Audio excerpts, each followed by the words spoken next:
Yeah, stardate 484249.72.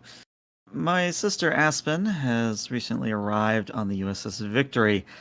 To be honest, I'm not entirely sure why she's out this far, but I do hope that our meeting will be more pleasant than the last time we met face to face. Last I knew, she still harbored a grudge against pretty much every Cation ever to exist, even 2 years later. Unfortunately, that's the end of the good news. Apparently, there's been an escalation in the Belladonna system, with casualties expected to arrive at Mercy Station sometime in the immediate future. There's also the matter of Vizin Mina, the child who was exposed to their father's illegal drug stash. She has been taken in by Dr. Boomy and will attend the daycare along with many other children while he's on duty. But as for her father, he remains in the brig until the JAG gets their head out of their asses and catches up with him. Finally, there is the matter of an inspection looming over the ward.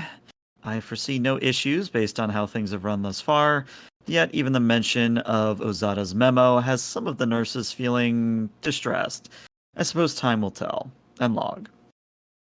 All right. And our first scene takes place at one of the arrival centers on the station. So in Gray Sector, there are several of these places for ships to dock and for disembarkment to happen. And Kaluna, you've decided to go to this place to wait for your sister. That she's departing from the USS Victory onto the station. And as you're standing there waiting, you're seeing several personnel coming off the boarding ramp from the ship, and they're wearing a different variety of Starfleet uniforms. Very different colors, a contrast from all the blue that you're used to seeing in the hospital. But after a few moments pass, in the last sort of droves of people steps your sister, and you've never described her to us before. What does she look like? So, if you will imagine Kaluna, but much shorter, like we're talking barely pushing 5 feet. She's a little bit more stockier, but not in a bad way. She just kind of has a little bit more to her. But her face is almost exact copy of Kaluna's. The only difference is that instead of the freckling, and the vibrant green eyes or blue eyes, I forget which I gave Kaluna, but the eyes of Aspen are actually a bright gold, and they are artificial in nature. All right. And as she steps off sort of the boarding ramp onto the station, you hear her telling a joke, and there's like a small crowd of Starfleet that are following her. And she says, "Yeah, banana split." And then they all kind of chuckle, and several of them roll their eyes. And she looks around, and she's speaking lowly to some of them, and then she turns and she sees you, Kaluna, and she waves her hand, and she says very loudly, so that everyone can hear, almost a yell. And she says, let's see, beautiful face like mine, but a dour expression. That must be my sister Kaluna." And that must be my sister Aspen as I walk over. How was your trip? I hope it was satisfactory. And before she answers, she looks to her entourage of Starfleet personnel, and she says, "Don't worry, guys. I'll catch up to you later. I've got to catch up with my sis here." And she puts her arm around your shoulder, and she's kind of leading you away from everyone. And she says, "Oh, it was a long trip. Those little starships. Man, Starfleet doesn't really believe much in comfort, do they?" Well, if you came in on the Victory, it's no wonder. They packed us in like sardines on our own ship when we came in. They're calling it a warship, or at least a tactical vessel, at least when I was on it. That's kind of funny, a Starfleet tactical vessel, but that's what they're saying the purpose of the Victory is. Well, what Starfleet deems as quote-unquote tactical changes based on the day and who we're fighting at the time, but one thing is not immediately obvious to me, sister. Why did you decide to come out this far? Couldn't I just come out to see my sister? And she takes a step back and she kind of looks you up and down, and she says, "Wow, you look very tired. So what's the story about this place?" Well, we're kind of out here on the frontier, Lord knows why, and we're kind of hoping to make inroads with the locals. And let's just say that the station already has some, shall we say, colorful individuals in terms of personality. Yeah. Well, I hope you don't mean me, since I'm now on the station. Yeah, yeah. Why don't you show me around? What's exciting to do around here? This place, and she looks down the corridor, and this is very typical Starfleet, at least for the rest of the hospital. It's pretty generic. It's not very decorated. It's designed to be, isolated off, or for force fields to drop down in the case of an emergency. But it's not very aesthetic. It's pretty plain. The floors are very, white and shiny.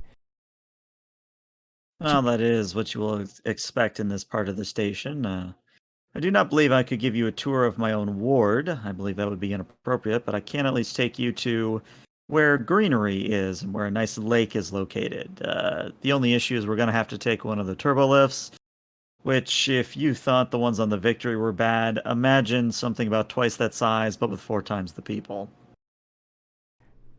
Yeah, it does seem as though they've packed a lot of people here. She kind of steps aside as someone walks by. And she says, "So exactly what is your work entailed here? You're a therapist. What do they have you doing? Are you psychoanalyzing all of the crew here?" I am being a therapist for some of the station personnel, yes, but in general, I'm running one of the wards during Alpha Shift. Oh, that's interesting. How is that working? Are you the only Romulan? To my knowledge, so far, yes. Well, there is you, of course. Hmm, that's interesting. And she's following you, I guess, as you're headed towards the turbo left, but she continues. Are they qualified? Oh, more than qualified. I do believe the doctors we have in the ward are more than sufficient to handle almost any emergency that comes in. However, I am a little bit concerned that we may not be ready for an incoming wave of casualties from the war zone. Starfleet has a knack for putting its head in a situation they're not fully prepared for. You're probably right. That's also likely why I was given command of a ward, was because I'm not technically Starfleet. I retained my rank that I possessed with the Romulan Republic. Has anyone given you any grief about that? Oh, just some Klingons, but let's be honest, who really cares what Klingons have to say? In fact, that's very true. In fact, the best Klingon is one you can do an autopsy on. And as we're waiting for the turbo lift, I, pause for a moment and then look back at her and say, "You're still avoiding the question. Why did you come out this way?" Well, that's probably something we should talk about in private. She kind of looks around, and it's been a while since, and I don't know if we've ever talked about if Cluna was old enough to be on Romulus, but there's probably that baked-in paranoia that all Romulans have, and that look that she just gives that group of people that you're in. You kind of feel that from her, that maybe it's that old seated paranoia of, is someone listening, is someone watching. So picking up on that, I say, very well. Then 2300 hours. I will show you a club where we will meet later, and we will have this discussion. Oh, okay, sure, let's do it. I've been eating replicated garbage on that ship for the past few weeks. It'd be nice to see.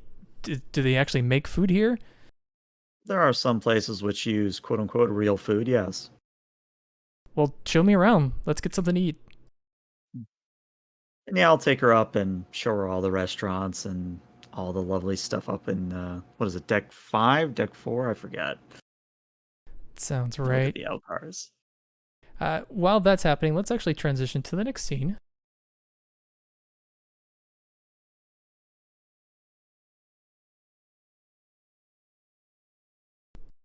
So this is the Greek's restaurant, which you've heard quite a bit about, and it's a pun because Greek's is not actually Greek at all. It's breakfast food. But Greek is the name of the proprietor who you've kind of dealt with before. And so we're actually going to start here. And seated at one of the booths is Boomy, and Boomy seated next to you is Lieutenant Sasha Holloway. If you can remember, you two had a dinner date that you kind of had to cancel because you had a lot going on. Well, she convinced you to reschedule it this morning for breakfast. So she's got you a booth, and you two ordered breakfast. It was mostly on the house because, if you can remember, you helped Miss Greek with her chef who chopped his fingers off. So she felt like she owed you one. And anyway, the whole time you've been here, Lieutenant Holloway has been talking to you about the Telfi, which she's very excited about because she's an anthropologist. And she's just been going on and on and on about the Telfi to the point where almost it's getting to the point where it's a little boring. You've probably got about another 35, 40 minutes before your shift starts, and you've just been kind of eating breakfast together. And correct me if I'm wrong, Jim, but the Telfi are the telepathic ones? The Telfi are the non-telepathic ones. So, yeah, I can just give a recap. The Telfi are the ones that are more humanoid-like, that live on the planet furthest from the sun. They're taller, a little skinnier. They have 3 genders. The Holdar are the ones that live closer to the sun and are more insectile, that don't have really a language at all. They speak with telepathy. Okay. But she's mostly interested in the Telfi, and she's talked to you.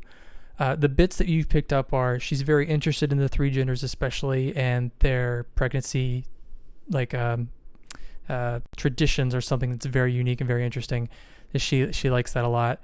And she's also talked about how they don't have much technology, just weapons technology, because of this war that's been going on for so long.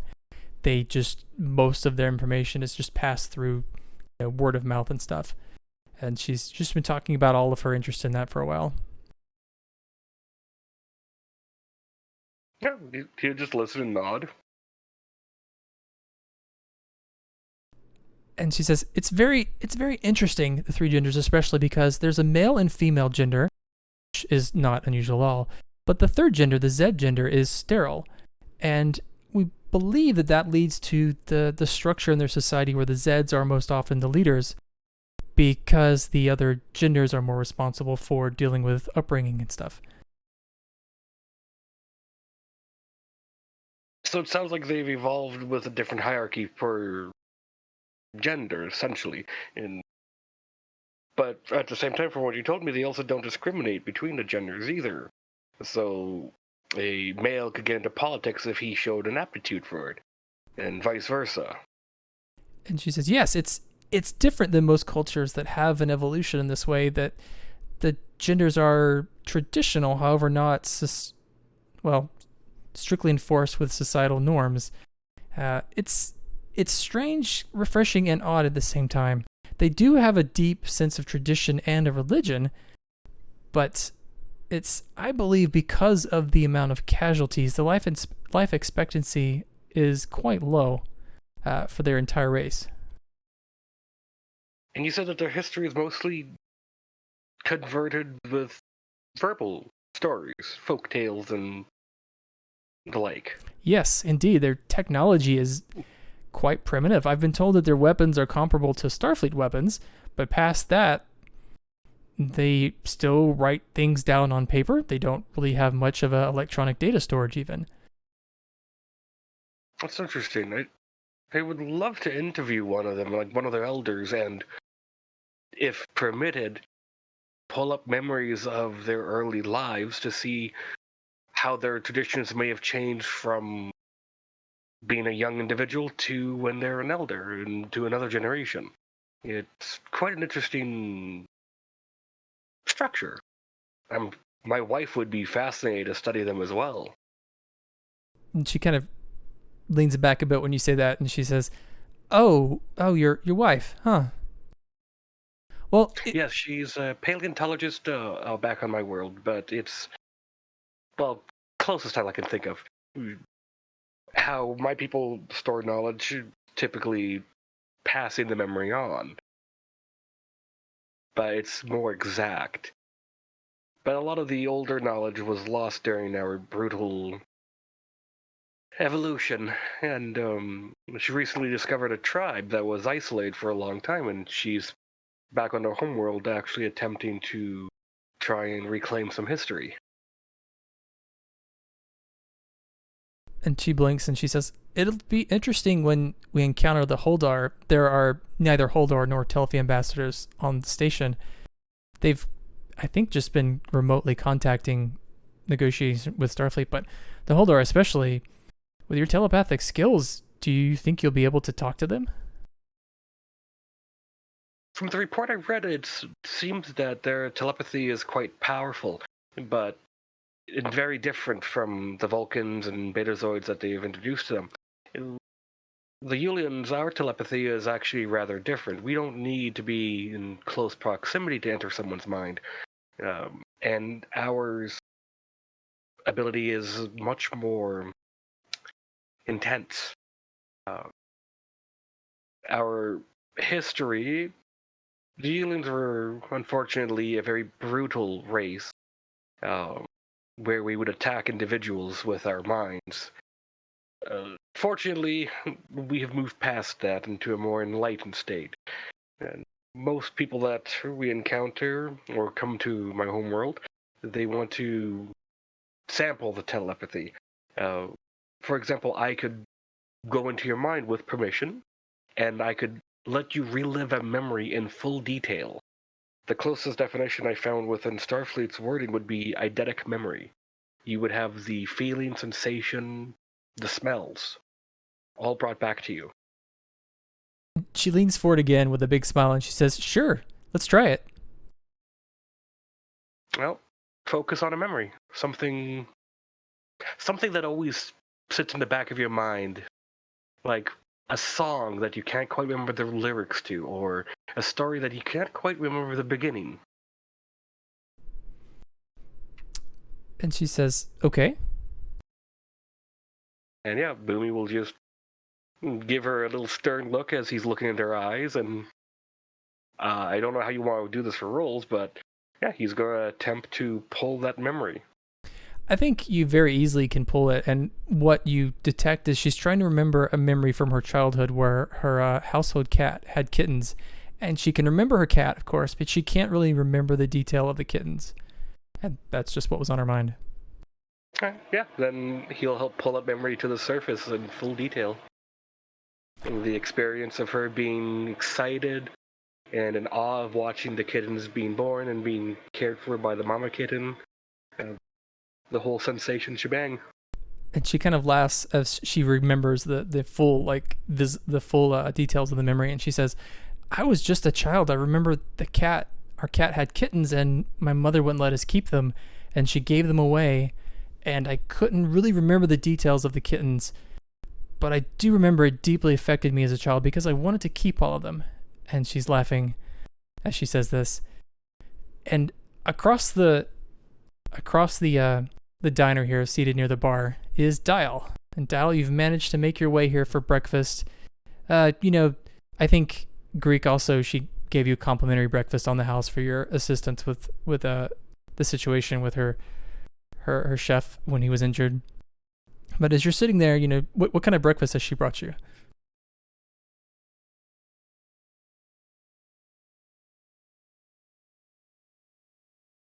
I think you're muted, Dial. I am. I'm in my own little world.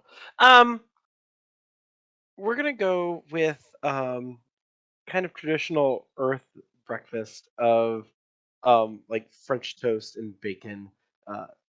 Being at the academy, he got an affinity for some traditional Earth breakfast foods. And as you're seated there eating your breakfast, someone moves in beside you, and you don't really look up because people are kind of coming and going. You've heard off in the corner the lieutenant and Boomy, and sometimes you'll catch bits of their conversation. Mostly it's Holloway who's laughing a lot at stuff that Boomy is saying, and sometimes that'll catch your attention. But you've just mostly been focused on your breakfast. But seated beside you is someone, and he kind of says to you, "Good morning, Lieutenant."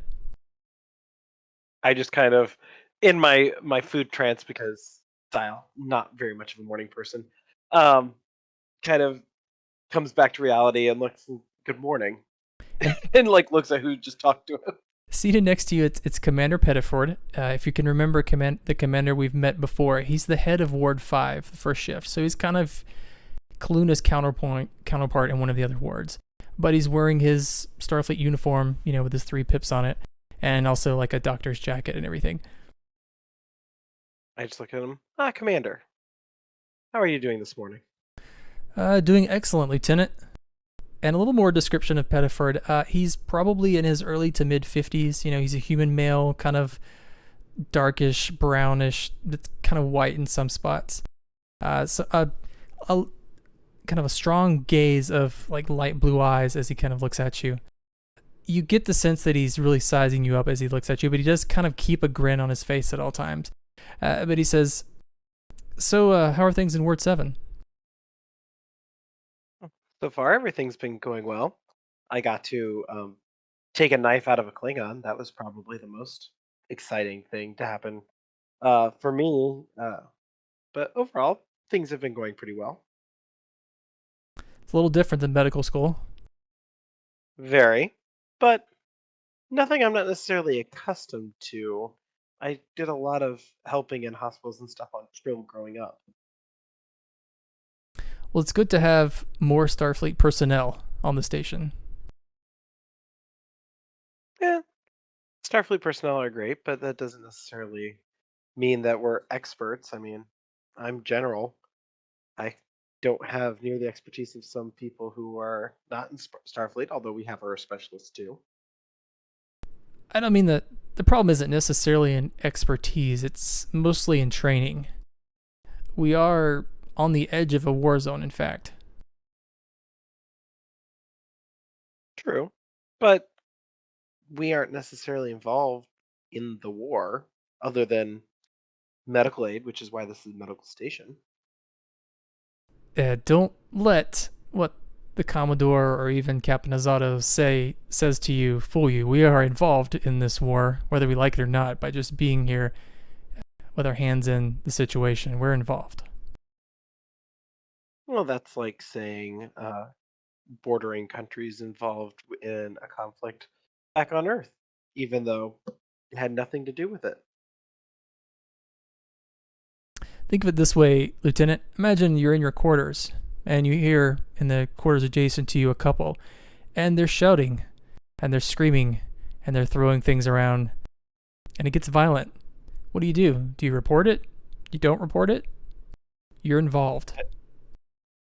Depends on who it is. If it's Klingons, then I know they're just getting jiggy with it. He kind of chuckles. I've been a doctor in Starfleet for almost 30 years.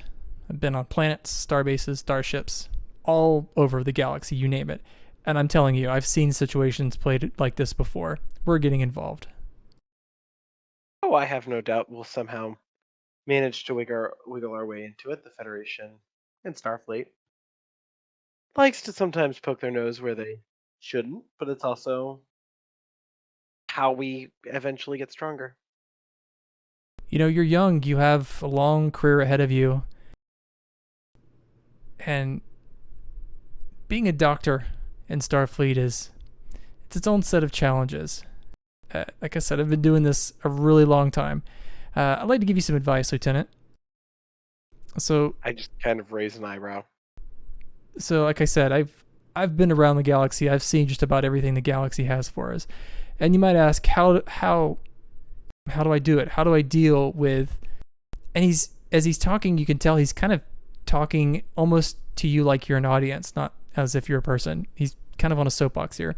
And he says, how do I do it? How do I maintain my professionalism in the face of danger and all the adversity that I have? It's a secret. And not too many people will get it, but I'm hoping you will. I hate my patients.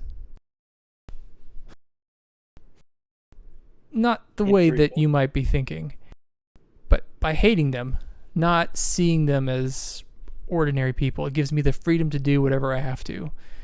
See, patients come to us to cure their wounds. They want me to have the power of life and death.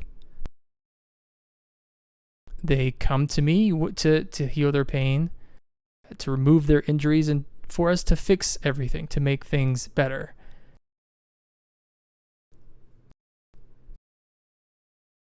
I mean, that I believe is true. But you also don't want to not like your patients.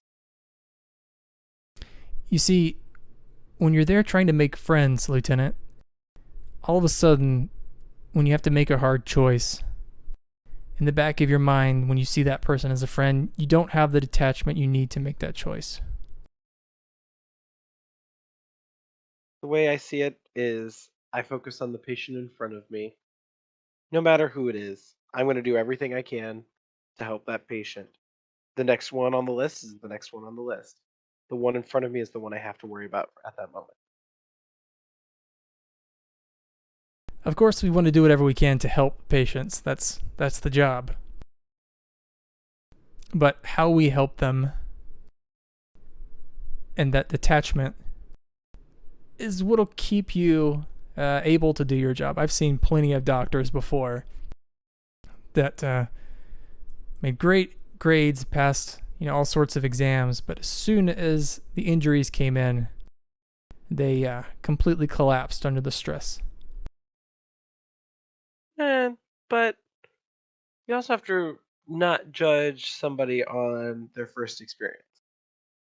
Like I said, Lieutenant, I've been doing this a really long time. True, but every day's a new opportunity, a new adventure, and something new will always happen. Can't base what happens today on past experiences, because then you're just living in the past and not going towards the future.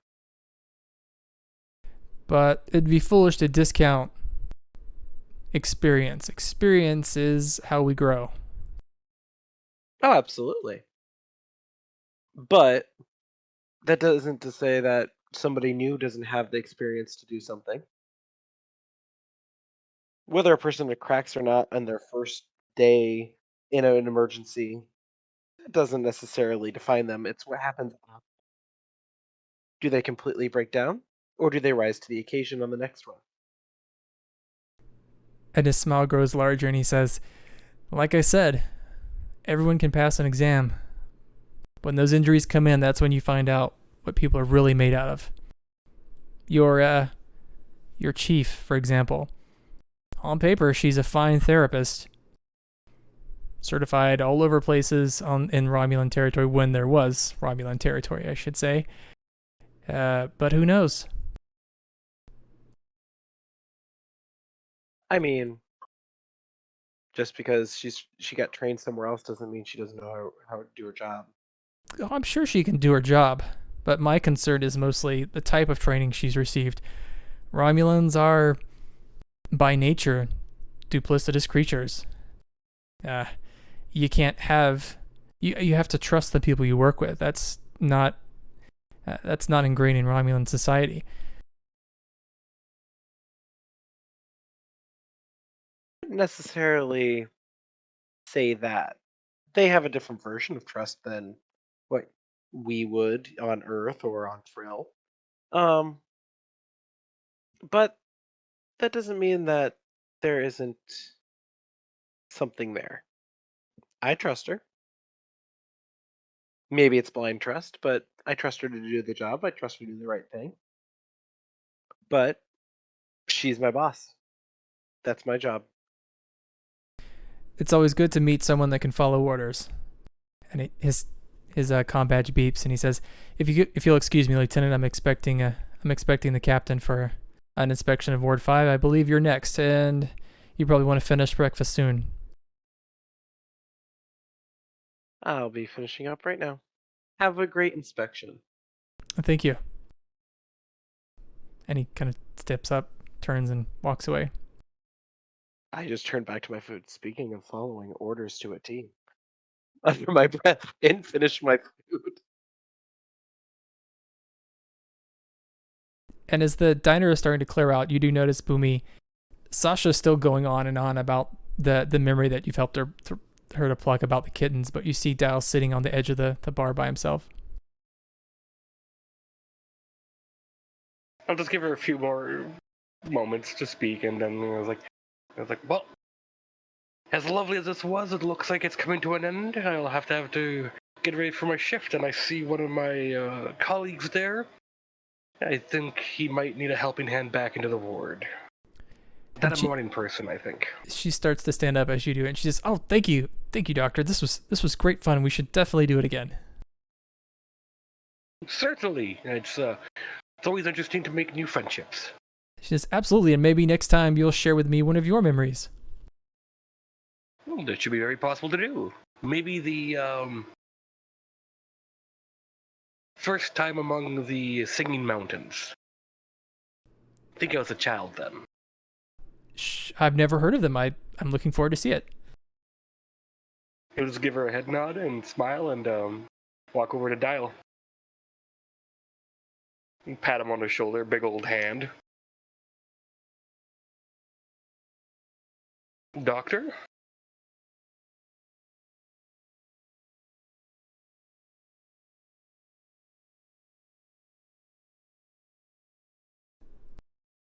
We might have lost Dial there. Maybe he's still eating his breakfast. Yeah, kind of in my own little world. As you said before. Did I mention I'm not a morning person? I need a double espresso. Well, we can also get your Ractigino. Apparently that's a little, good pick-me-up. I tried Ractigino. Not my favorite. But this espresso that they had on Earth from this business called Starbucks was fantastic. We could also try a Nausicaan gut melter. It's apparently a substance shaved off the top of one of their warp nacelles. It's removed from the housing and then left to stew for several months with some other concoction, and then served to the crew. Apparently it'll keep you awake for a few days straight. I And rather like depending- my innards where they are. As far as I can tell, they survive. The odd benign cancer growth here and there, but very treatable. It's the night terrors, though, that apparently are really the difficult part of them. No, thank you. I need to be able to sleep when I am able to sleep. Well, let's get you your drink and let's head on to the ward. Yeah, it sounds like we're up for an inspection, judging by what that commander was just talking to me. Pettiford of Ward 5 was just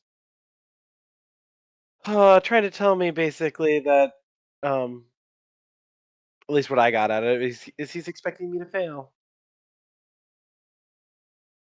Well, then, I suggest we disappoint him. Right? I'm right there with you. Shall we? We shall.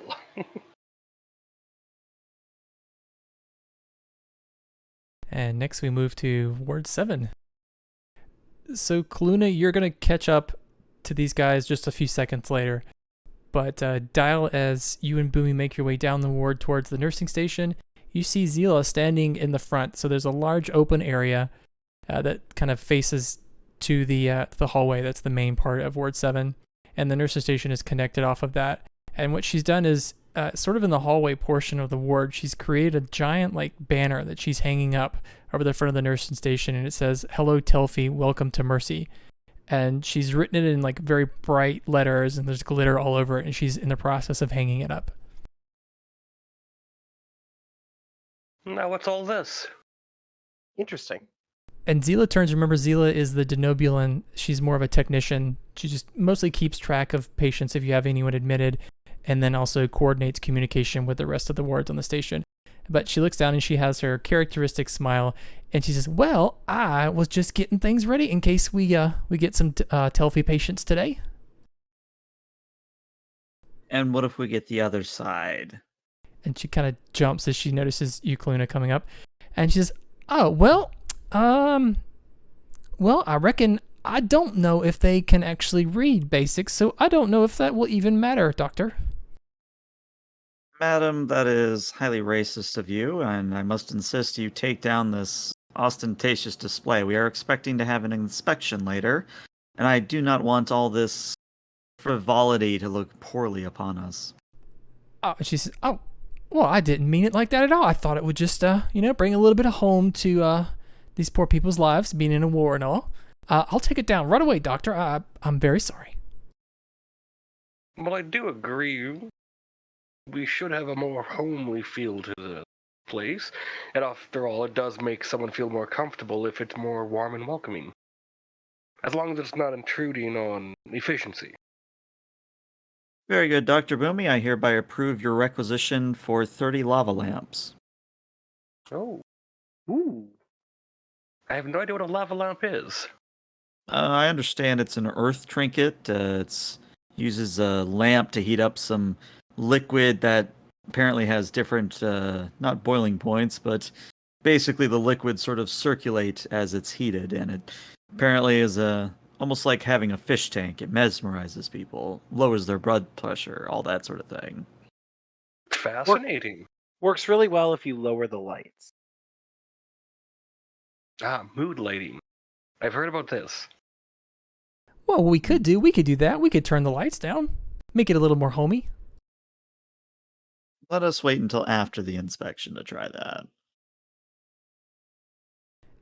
And standing off to the side is Amaros. She's the head nurse, the Zach Dorn, and she, as Zila begins to take the banner down, she's shaking her head and she says, "I'm so glad she's taken that garbage down. I've been fighting her all morning. She came on duty wearing fuzzy bunny slippers."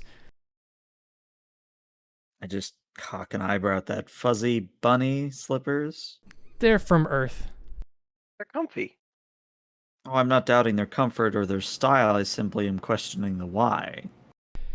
Well, her argument was she sits behind a station or console all day, so it doesn't really matter to anyone else what shoes she's wearing, so she thought she should wear something comfortable. Next time you have that conversation with her, make it important for her to understand that this is an active ward, meaning that anyone or anything could come through that door at any moment, and having fuzzy bunny slippers might be the difference between life and death for the patient. Oh, don't worry, doctor. I've had a long conversation with her. Well, if it happens again, do let me know, and I will have that conversation with her. The poor kid, she's innocent, but she's so stupid. I don't know how she even knew to walk through the turbolift to get here today. Meanwhile, Dial's Is- like thinking, comfort and feet? I see the argument. Boomy's In just any looking at the head event- nurse. And Kaluna is like, yeah, apparently someone needs their own Raktajino as well. And Nurse But, Deleuze, the younger one, he walks out of one of the rooms and he says, doctors, I've just finished. I think I've got most of the list checked off. I've got the transporter room calibration run through. We've got all the hypo sprays in order. And what about that one project in room 3? And his expression drops. I'm sorry, doctor. I don't remember. What was the project in room 3? The one where you were testing out a new bedding that would use a special type of reclining mechanism, if I understand correctly? Oh, yeah. I kind of had to stop that. Apparently there was a bug in the system, and it's a good thing that we tried it before we put anybody on it. But apparently the reclining mechanism, well, it never stopped, and it folded the bed in half. As my sister might say, that is quite dreadful. Yeah, At that least would give the chiropractor something to do. it could have been awkward for sure.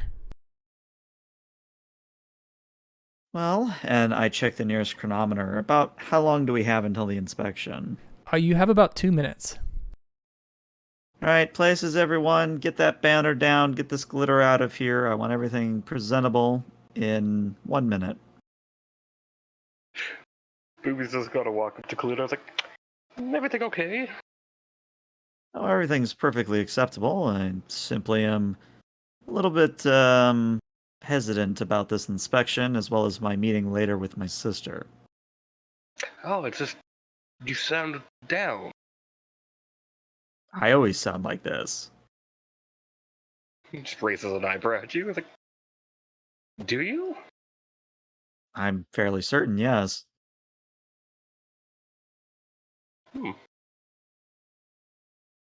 Must be my imagination then. Perhaps. I will listen to an audio log of myself later on to see if I am truly How did you put it down? Yes. And I look at a chrono again. We have 30 seconds. Let's do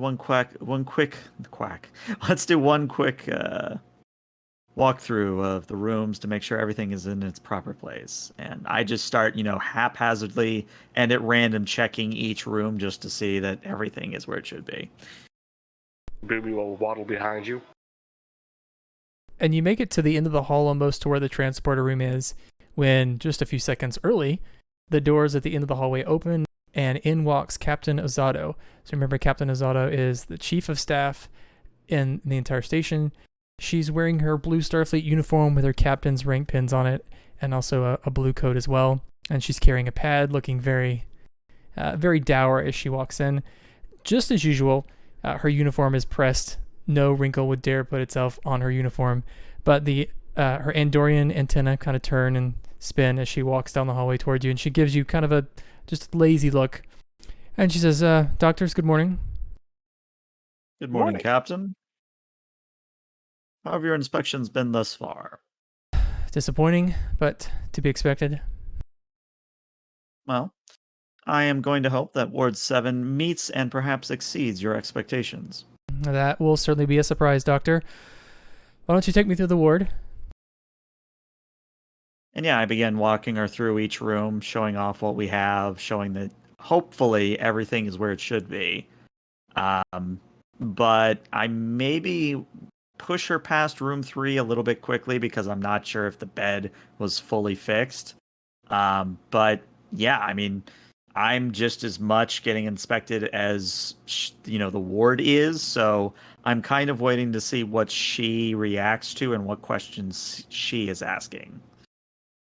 And as you make your way into the trauma room, which is the largest room that you have for patients that are really critical, that has like this large sensor dome on the top that could, detect anything wrong with a person. But in this room is Nurse Deleuze. He was very particular about like cleaning everything off, and he's standing there kind of proud with his arms behind his back. And as the captain walks up to him, his grin kind of falls and he looks very nervous. And he kind of doesn't know what to do with his hands. He takes his hands from behind his back and puts them in, tries to fold them in front of his body and goes back and forth. And he leans on the console, and she kind of stands there for a minute just looking at him. And it almost looks as though he's melting in her gaze. I think from behind her, I kind of motion with my hands to put his hands back the way they were, and for him to not lean on the console. Then he stands straight. And Ozato says to you, Kaluna, have you tested the transporter yet? Unfortunately, the transporter is something we've put in several work orders for, but we have not heard back from station personnel. At the moment, we're relying on Ward 6's transporters. Understood. I'll put in yet another requisition to Zendrick to get these transporters looked at. Apparently they're fickle systems or something on the power grid for this ward. I don't exactly remember the details, and I don't really care. I want them functional. As do I, Captain. And giving one last look to Deleuze, she kind of turns around and walks back into the hallway to the main part of the ward and continues walking down. And she says, so I've gotten a transmission, Doctor, that apparently one of the vessels from the conflict on the outskirts of the Belladonna system is headed here. It's a light cruiser, a Telfi light cruiser, apparently loaded with casualties. I see. Approximately how many should we be expecting? We don't know. Oh, I see. In that case, and I sort of look at Boomy and Dial, perhaps we should have the situation ready for extra capacity if it comes to that. And she's walking down the hallway as she's saying this, so she's not even turning to say this to you, Kaluna. But Ozato continues, and she says, of course, patients will be assigned to wards to try to even out the load. I'll leave it to you on the ward to do triage, of course. Well, one thing we are good at here in Ward 7, it is triage. Now, we have minimal information on their medical situation or even their anatomy. We just know the very basics. The Universal Translator has successfully been able to pull apart their language, so communication should be no difficulty. Of course, you would I'm sure you're familiar with the very basics that we've transmitted in all of our meetings that, of course, they're from a low-gravity planet, colder than Earth, probably similar to Andoria. 3 genders, of course, and all of that. Yes, they are quite interesting from a anthropological sense, but I will do my best to obtain ethical scans for future research. Yes, it's likely you're going to be sort of learning on the job, as it were, if we get casualties. Well, that's part of the allure of the frontier is treating a patient or a condition that is brand new. Yes. I hope you are up to the challenge and your staff here. My only comment on that is that I hope Dr. Dial has a good name for the first injury he treats. And at that And point, at the mention of Dial, Ozato turns to you, Dial, and she gives you her full attention. And much like when she was inspecting Duluth, she doesn't really even say anything. She just kind of looks at you. I'm going to stand at attention as long as I can until she addresses me. And she kind of leans in close and she says, and she gives like a sniff and she says, "Do I smell eggs?" I mean, I had French toast for breakfast. There wasn't any eggs. Bacon, yes. Maple syrup, absolutely. Interesting no eggs. choice. I'll be interested to see the results in your next physical. I mean, I at least ate breakfast today. Usually I don't even do that. And she kind of turns back to you, Kaluna, and she says, I hope Mr. Dial here, that you task him very conservatively dealing with the Telfi patients, of course. then I kind of cock my head to the side. Is there a particular reason? I fail to see the connection. Well, the connection is that he is untrained. He will certainly need direction, and we're dealing with an unknown alien species, which are the outcome is critical to diplomatic relations in this sector. Need I go on, Doctor? It's very obvious. Well, if you don't mind me saying so, Captain, I actually believe the opposite. As you just said, we are dealing with the unknown. We don't know what to expect. So having a doctor like Dr. Dial here, one that has fresh eyes, as it were, could lead us to finding something out very important that an expert, quote unquote, might have overlooked in the first place. Yes, indeed, and it's true. The fresh perspective can. And she looks down at the nursing station, and she just ends the conversation immediately, and she walks over to the nursing station, and she rubs her finger on the top of one of the consoles, and she pulls back a finger, and she says, "Is this glitter?" And it better not be glitter, and I walk over. How much glitter is there? It's like one piece of glitter. You know, like whenever you have glitter anywhere, you're always going to have like one little drop. everywhere. You can never get rid of it. It's like that. Well, if I take a peek in the nursing station and I don't see the banner just like thrown about like they've actually gotten rid of the banner, I think I'll just sort of cock my head to the side and go, that might have been the Klingon couple we had a few weeks ago. They were, shall we say, interesting in their tastes. Klingons wearing glitter. The galaxy has certainly become a strange place. Next thing you know, we'll have to treat a tribble infestation on a trill. If that's a joke, Doctor, that's not funny. My apologies then. My humor is hit or miss for most, I find. It took me years, which I'm sure you know from reading my file, it took me years to overcome the trauma of the tribble infestation of 2375. Well, that's why I thought to bring it up. I thought that perhaps connecting with you on a personal level might give you greater insight as to why that might be hilarious. But I say I've miscalculated. Yes, indeed.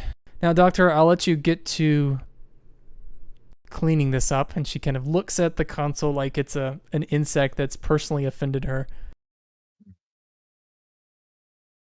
Does she not acknowledge Boomy at all? Nope. Which isn't necessarily a bad thing. Right. I mean, is she on her way out at this point, or is she kind of lingering? She's going to keep moving forward. So basically, the ward is a long hallway with doors on each end. And it's kind Right. of, if you walk out the other side, you just kind of can keep going into other wards, and that's what she's doing. Okay. Then yeah, I guess I will continue to follow her and offering commentary along the way, but the moment she's out of the ward, I have things to say to the other characters. As soon as, she walks out without really even giving you a, like a farewell, and the doors on the other end close behind her. And I think I let out a sigh and turn back to Dial and Boomy and go, well, I don't think we failed, but I also think that little glitter incident probably cost us greatly. Boomy just scratches the back of his head and he was like, the Vulcans are the cold computing ones, right? That's what they've always been called as? That is correct, yes. I think they got competition. Oh, I see. I see your attempt at humor. I actually find that hilarious. The captain's profile is a complex one as a therapist. You would think she had been over such trauma and had learned to cope and or perhaps use humor to live with what she experienced, but again, it seems I've miscalculated. Though it would be inappropriate for me to do so, I do feel that perhaps she would benefit from therapy from one of our many counselors. Well, I think you do have that ability to order a counseling session. Well, there's a difference, Dr. Boomy, between ordering a counseling session and the patient seeking out their own. It tremendously affects whether or not the patient feels connected and willing to share with the therapist or counselor in question. Whereas if they come on their own volition, they usually tend to be a little bit more open, a little bit more, shall we say, ready to share the difficult matters that they are struggling with. True, but sometimes some people need a good nudge. Very true, very true. Though, well, without getting into it, the best course of action for any sort of therapy of this nature is indeed for the patient to be the one making the decision, even if that decision is perhaps heavily motivated, if you will. It's a good thing the captain doesn't inspect quarters. Dare I ask how much your new ward has terrorized the place? Oh, it's not even that. I actually have a Treatable. It's neutered, of course. And I pause, squint my eyes at you. And then are you wearing the uniform, or do you have like the coat jacket on, or? He's probably more or less wearing a more civilian style thing, but he does have like the doctor's like Earth style white coat over. Okay, I step forward, slowly reach in my hand and into the pocket, and pull out your Tribble. And I say, well, it's probably a good thing that she didn't notice or that your Tribble didn't make any noise. But question why it was in your pocket to begin with. I think that might have been Mina. Hmm. Normally he's in a little tank. Well, as you know, I absentmindedly pet the Tribble because it's a Tribble. You gotta pet it. As I absentmindedly pet it, I say, well, It's stow a it really- somewhere that if the captain comes back, she doesn't see it. But I do believe we have, and I kind of look around. Well, I would say patience, but we're actually waiting on patience. So I suppose we have, could be anything from minutes to hours to ourselves. He'll just take the Treatable back. It is a very old-looking Treatable too. Like the hair's really long and gray. It's softly purrs, but it's very faint. A geriatric Tribble. I love it. Best part, it's only like a week old. That's just how long Tribbles live, is like a week. But That's yeah, actually really sad. want I them know to it's live really longer. sad, but it makes sense for Tribbles because that's why they breed so much, because they have a very short lifespan. That's why they're born pregnant. Uh-huh. Maybe the neutered ones live longer? Hey, it's your call. It's your Tribble. But we speed up time just a little bit, and we'll say some things that happened are, Zila does take to note that she's probably the one that got everyone in trouble, so she does wipe the nursing station down even further. However, Kaluna, when you go into the nurse's break room, you notice that she didn't destroy the banner. She just moved it into the break room, which I don't know if you take offense to that or not, but that's a place that only you all go to just unwind. I mean, is it like immediately obvious when you come in the door, or is it like off at like say an out of the way or an out of notice location? It's probably on that wall. Okay. If you walk in and take a And- right, or walk in and take a left, you'll see it. Okay. Then I think I will do my best to roll or fold it up and stow it in one of the cabinets because, again, if the wrong type of person or the wrong type of patient comes in and sees that, that could be an issue.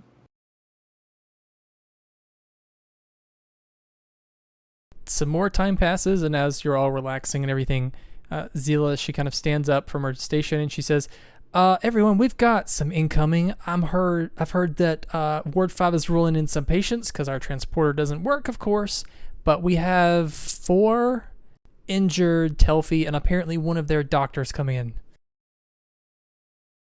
Well then, places everyone. Let's get ready for some triage. Nice to learn from the source.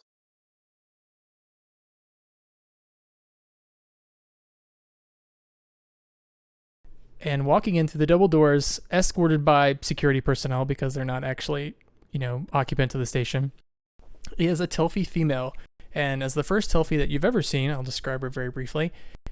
She's kind of the typical female in that she's almost 2 meters, a little bit shorter, so kind of an average height compared to like a human. She's wearing a blue uniform, which looks like it's kind of dirty. It might have been burned in a few places. And the blue uniform has like gold decorations and emblems on it that mean something to the Telfi, apparently. But what's a little more unusual about her is even though she's tall, she seems very skinny. And you do kind of remember that kind of tracks with her planet. But also it's a feature that she has and her people have, that she actually has a thin layer of fur, which on her looks like it almost gives her the appearance of like even being extra pale because it's a white fur and she has like black spots on it. And then she also has longer dark hair that she has tied up in a bun. But she walks in. She also has the large eyes that the Telfi females have. She's being escorted by the security personnel as she walks on the ward, though. All right. And you said we had how many? 4 or 5 patients? Zila said that you have 4 patients coming. And are they behind the doctor, or is the doctor... I just want to make sure I got this right. The doctor is coming in first. The doctor's coming in first, but she's kind of moving in a hurry. And you can see as the doors open behind her, kind of in the distance, are sort of a line of gurneys, like the floating gurneys, with patients on them headed down the hallway towards the ward. All right. So I think I grab Dial and Boomy, and we intercept the doctor as one. And as we walk up to this doctor, I say, my name is Dr. Kaluna, head of the ward. What can you tell us? And she tries to muster up a smile, and you can see that some of her teeth are pointed. And she says, hello, it is nice to meet you. My name is Var Aaron of the Telfi people. Thank you again. Well, thank you for your generosity in helping my people. We were under attack by a Holdar vessel. They boarded us as typical fashion, and their warriors made short work of the crew of this vessel. What would you like to know is I expect, actually, all of them to be fatal injuries, but I was told that you may be able to help. Well, it would help to know if we had basic anatomy on your species. My understanding is that we do not have such information as of yet. Another thing is I need to know what type of injuries we're dealing with. Are we dealing with phaser energy weapon wounds? Are we dealing with lacerations? What sort of injuries can we expect? And she says, perhaps I can walk you through them one at a time. All right, let's make this snappy then. And I kind of snap my fingers literally at one of the nurses to get a bunch of charts ready because they're the ones that are going to be scribbling frantically. Ambrose kind of motions to Deleuze, the younger nurse, and he grabs a pad and he's, running behind all of you as she kind of heads up the line of patients that are coming in. And you notice that the gurney that's like in the head, that's the first one that she goes to, and she points and she says, "This is Veljeric. He's the ship's second officer. He was grievously wounded from a Holdar warrior. his injuries are extensive, and you can tell like he's just covered in blood.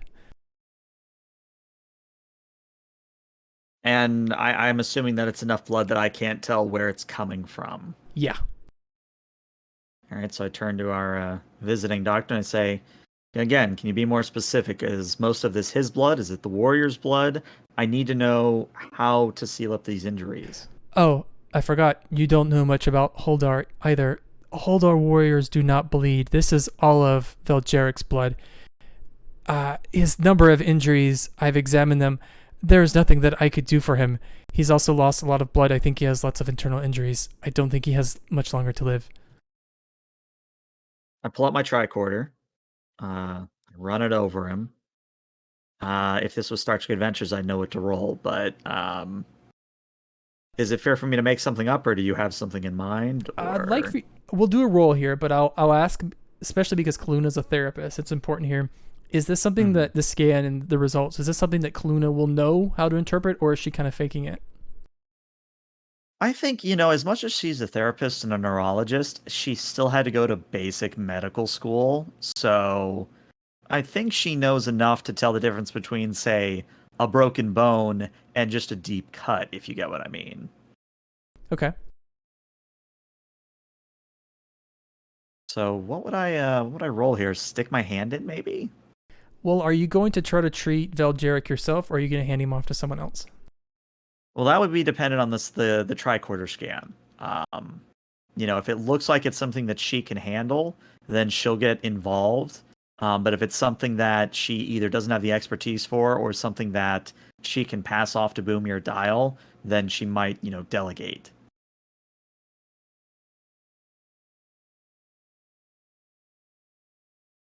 Let's just do display expertise, perhaps.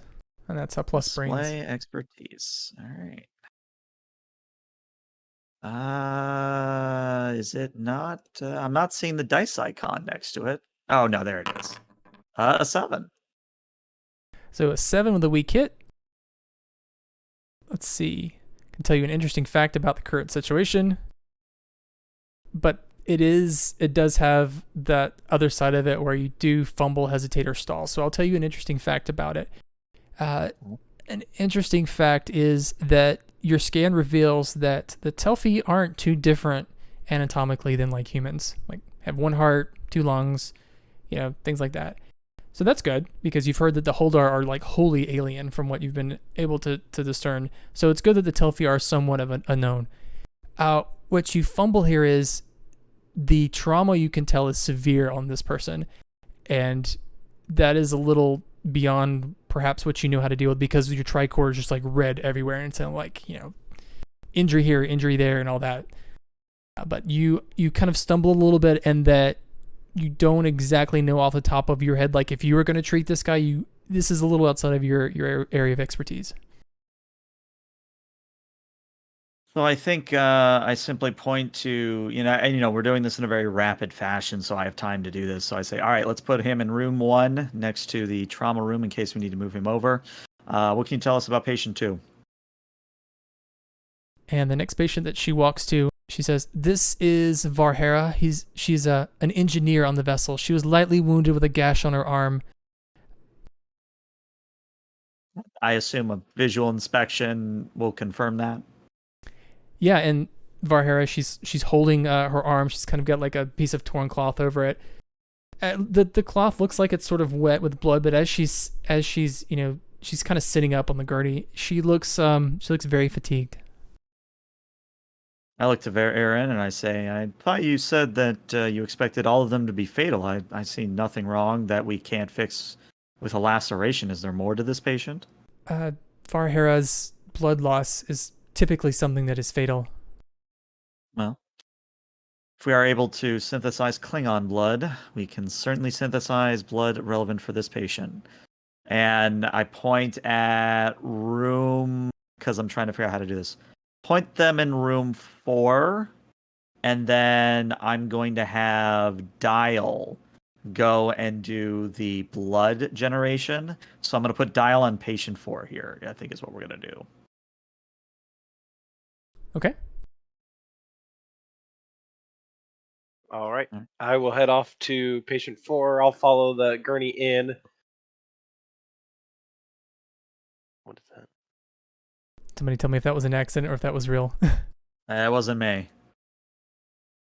I didn't touch it. I have no idea what's happened. What? We'll just ignore it then. I will assume that was an accidental press.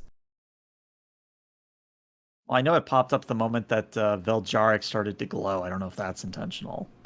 Probably that could be a bug actually with the 2 plugins. So oops. So Veljaric, I made them glow because I'm trying to help you guys track their condition. So this red kind of burning effect means they're critical. Got it. Sounds good. Because I realize I'm their names will probably blend in together very quickly. Mm-hmm.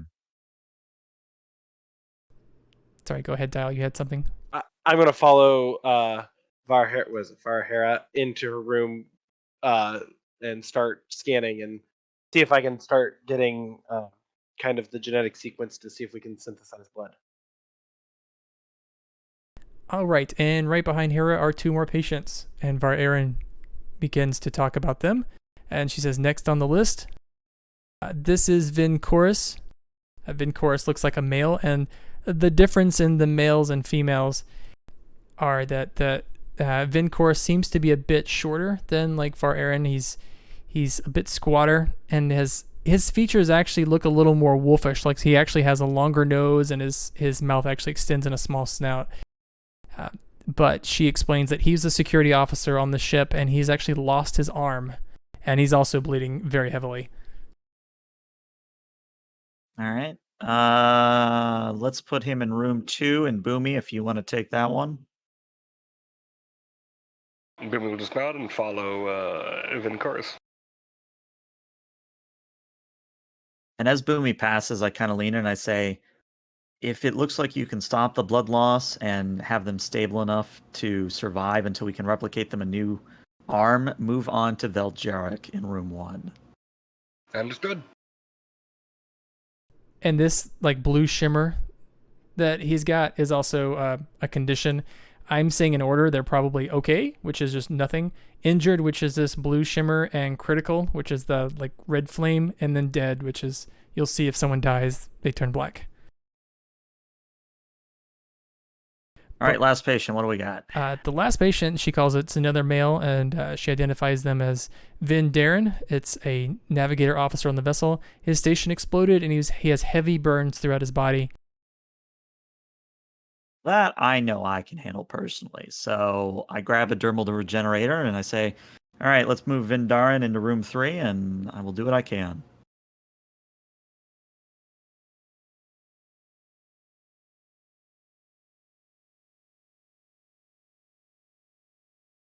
Aaron is, do you want her to follow anyone? I think I motioned for Aaron to go help Boomy because Boomy is going to end up in Veljaric eventually. So he's going to need Aaron's, I wouldn't call it, I mean, I guess it's expertise, but, you know, it's having the actual doctor when you're treating a critical patient is good. And the only reason I'm having him do the arm first is because blood loss theoretically should be a very quick procedure to stabilize, which means that he should hopefully be able to go to the critical patient very quickly. Okay, sounds good. So Boomy, as you make your way in, remember, of course, he is lost, I'd say it's his right arm, and he's unconscious, and it seems as though Aaron or perhaps the other medics from some part of the ship had managed to at least slow down the flow of blood out of his arm, but the bandage that they have over it is completely saturated, and there's actually blood dripping off of the gurney onto the floor. He's bleeding so heavily. Do I have a nurse? Sure. Which nurse would you like? Deleuze? Sure. Deleuze is there. And you notice Deleuze, he grabs more bandages that you have, and he tries to begin to stop the blood until you have time to do more. Deleuze, don't try and stop the blood like with bandages. Go get a tourniquet around the arm. Find where the central vein is and block it. Just put pressure on it and then tighten around it. He says, certainly, doctor, and he starts trying to do that. And Aaron says, the problem, doctor, that we've had before is this injury. Chorus sustained this in combat with a Holdar warrior. There is We very rarely have anyone survive an injury like this. Well, we're going to try our damnedest. And I'm going to hand Deleuze a thermal regenerator to start at least closing off any of the veins and like trying to basically seal up that arm.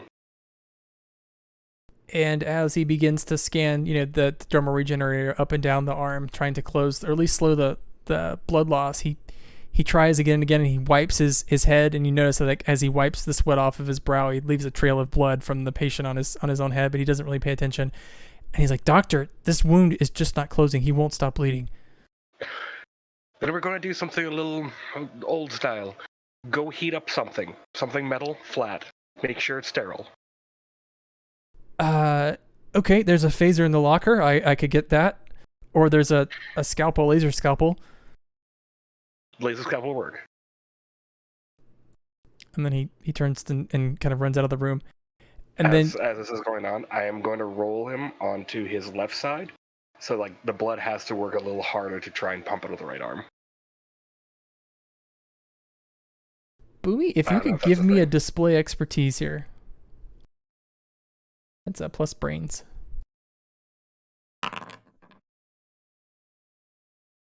So an interesting fact about the situation kind of also leaves into the fumble thing that goes along with it.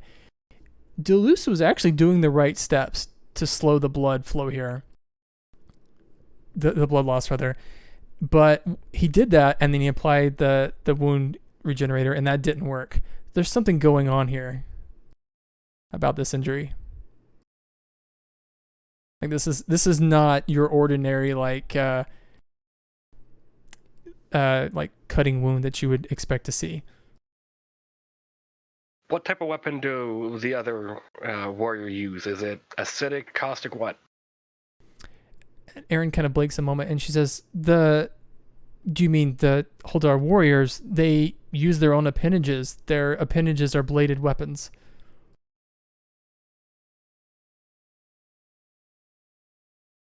But they're not coated with anything? And she kind of thinks for a moment. She says, I don't think that they are coated with anything more than just the normal fluid that covers the Holdar warrior to begin with. Right. Do you know what that fluid is? No, I'm sorry. I don't know the details about it. I'm going to start scanning with a tricorder that arm, trying to see if I can pick up any of that substance. And now that you kind of know what to look for, you quickly identify an anticoagulant that's covering the wound, and it's probably actually covering the appendage of this warrior or these warriors that are attacking them. And you can tell that this blood loss, which at first seemed kind of not critical to all the patients, probably is going to be very critical because this anticoagulant has made it so that their blood is not clotting at all. So their blood loss is much worse than it should probably be for wounds of this size.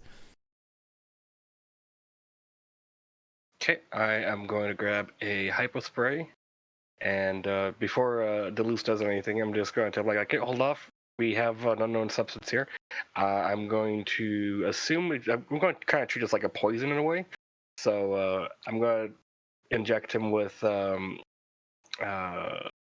dilovine, which is a broad-spectrum antitoxin that is commonly used when someone has been poisoned by an unknown substance. I'm treating it like that because it's acting like an anticoagulant, like snake venom, stuff like that.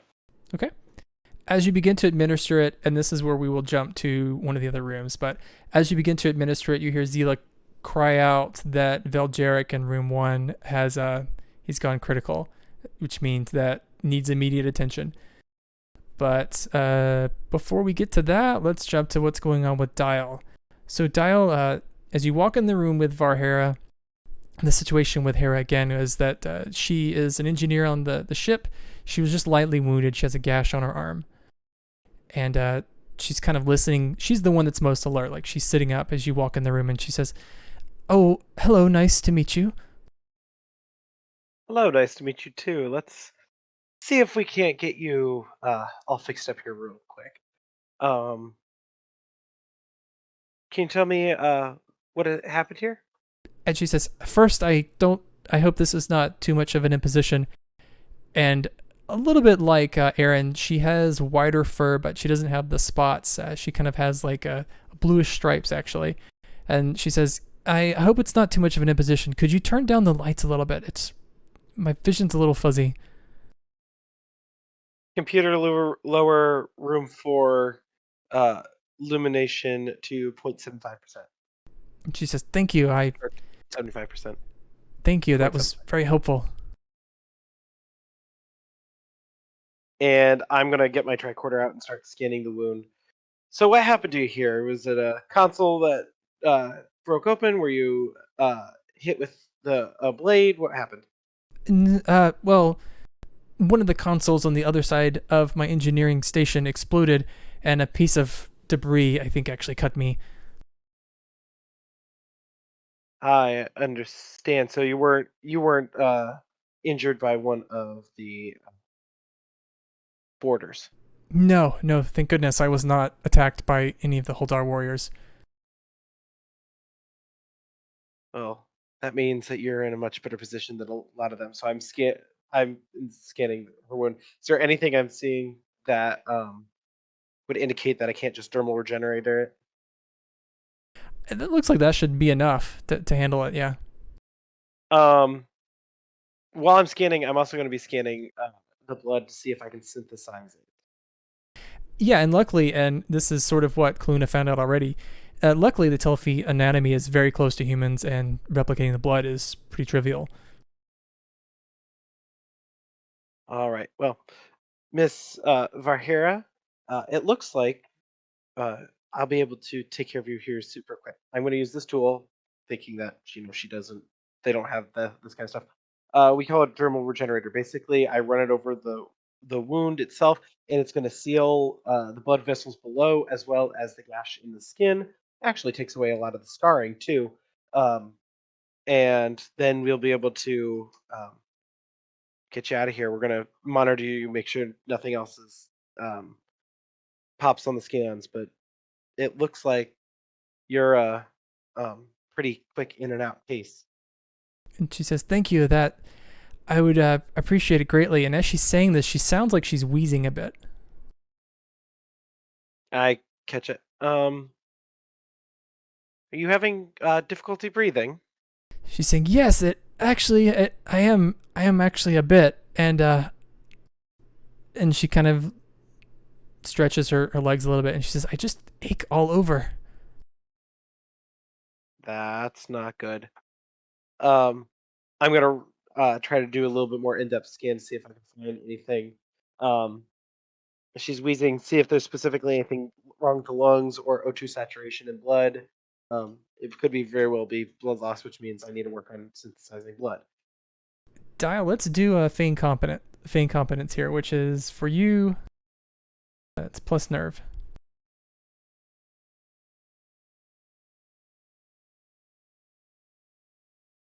So I just hit the roll and yeah.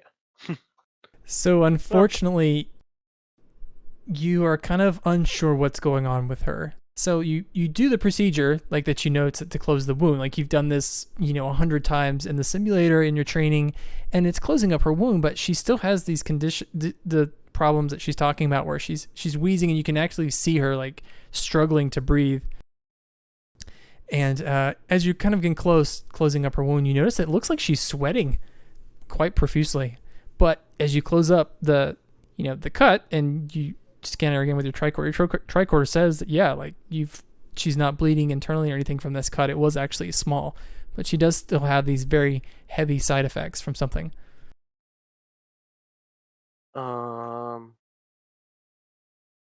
I looked at the nurse.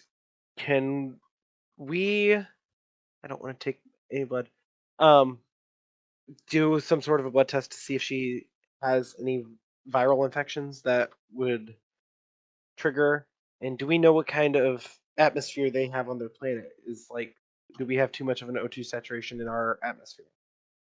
Amorose, she says, well, any kind of pathogens would have been removed in the transporter. If you give me some blood, yeah, I can run through and see what she's got. I get a hypo to get a blood vial, pass that off to the nurse, while I also work on synthesizing more blood to administer to the patient to see if it's that will help. Maybe she just has gone into an anemia. Okay, and before we continue on with that, this would also have been the time that you hear the alarm in patient room 1. But before we go to that situation, let's jump over to Vin Darin and Kaluna. So again, Darin is a navigator from on the ship Kaluna. His station exploded. He was heavily burned throughout his body. All right. Well, I mean, dermal regenerator and a mild sedative should be all he needs, or at least that's all I think he needs at this point. Of course, still run a sensor scan or a tricorder scan to see if there's anything that, like a wound or if, anything like that. But if it's just burns, then, I'm going to treat them like anybody treats burns in Star Trek. Well, you're running the magic device that Star Trek has to just heal all burns, and you're noticing that it's working. It's healing this gentleman's injuries, and as it's growing, that the skin's closing and the fur is actually kind of growing back and everything, and that's working. You look on the monitor though, and it looks like he has lost just a little bit of blood, but his blood pressure is very low, and he's still not responsive. And in fact, it looks like his lungs, which had collapsed, probably due to like breathing in burning air or something, they should be starting to recover, but they're not.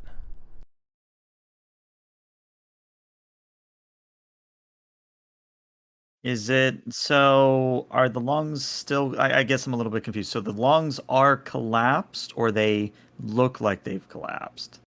I will say that they were collapsed before, but in this process of the magical device you're doing that's healing the burns, it should have allowed his lungs to like reinflate and start taking in air again. But it's not happening.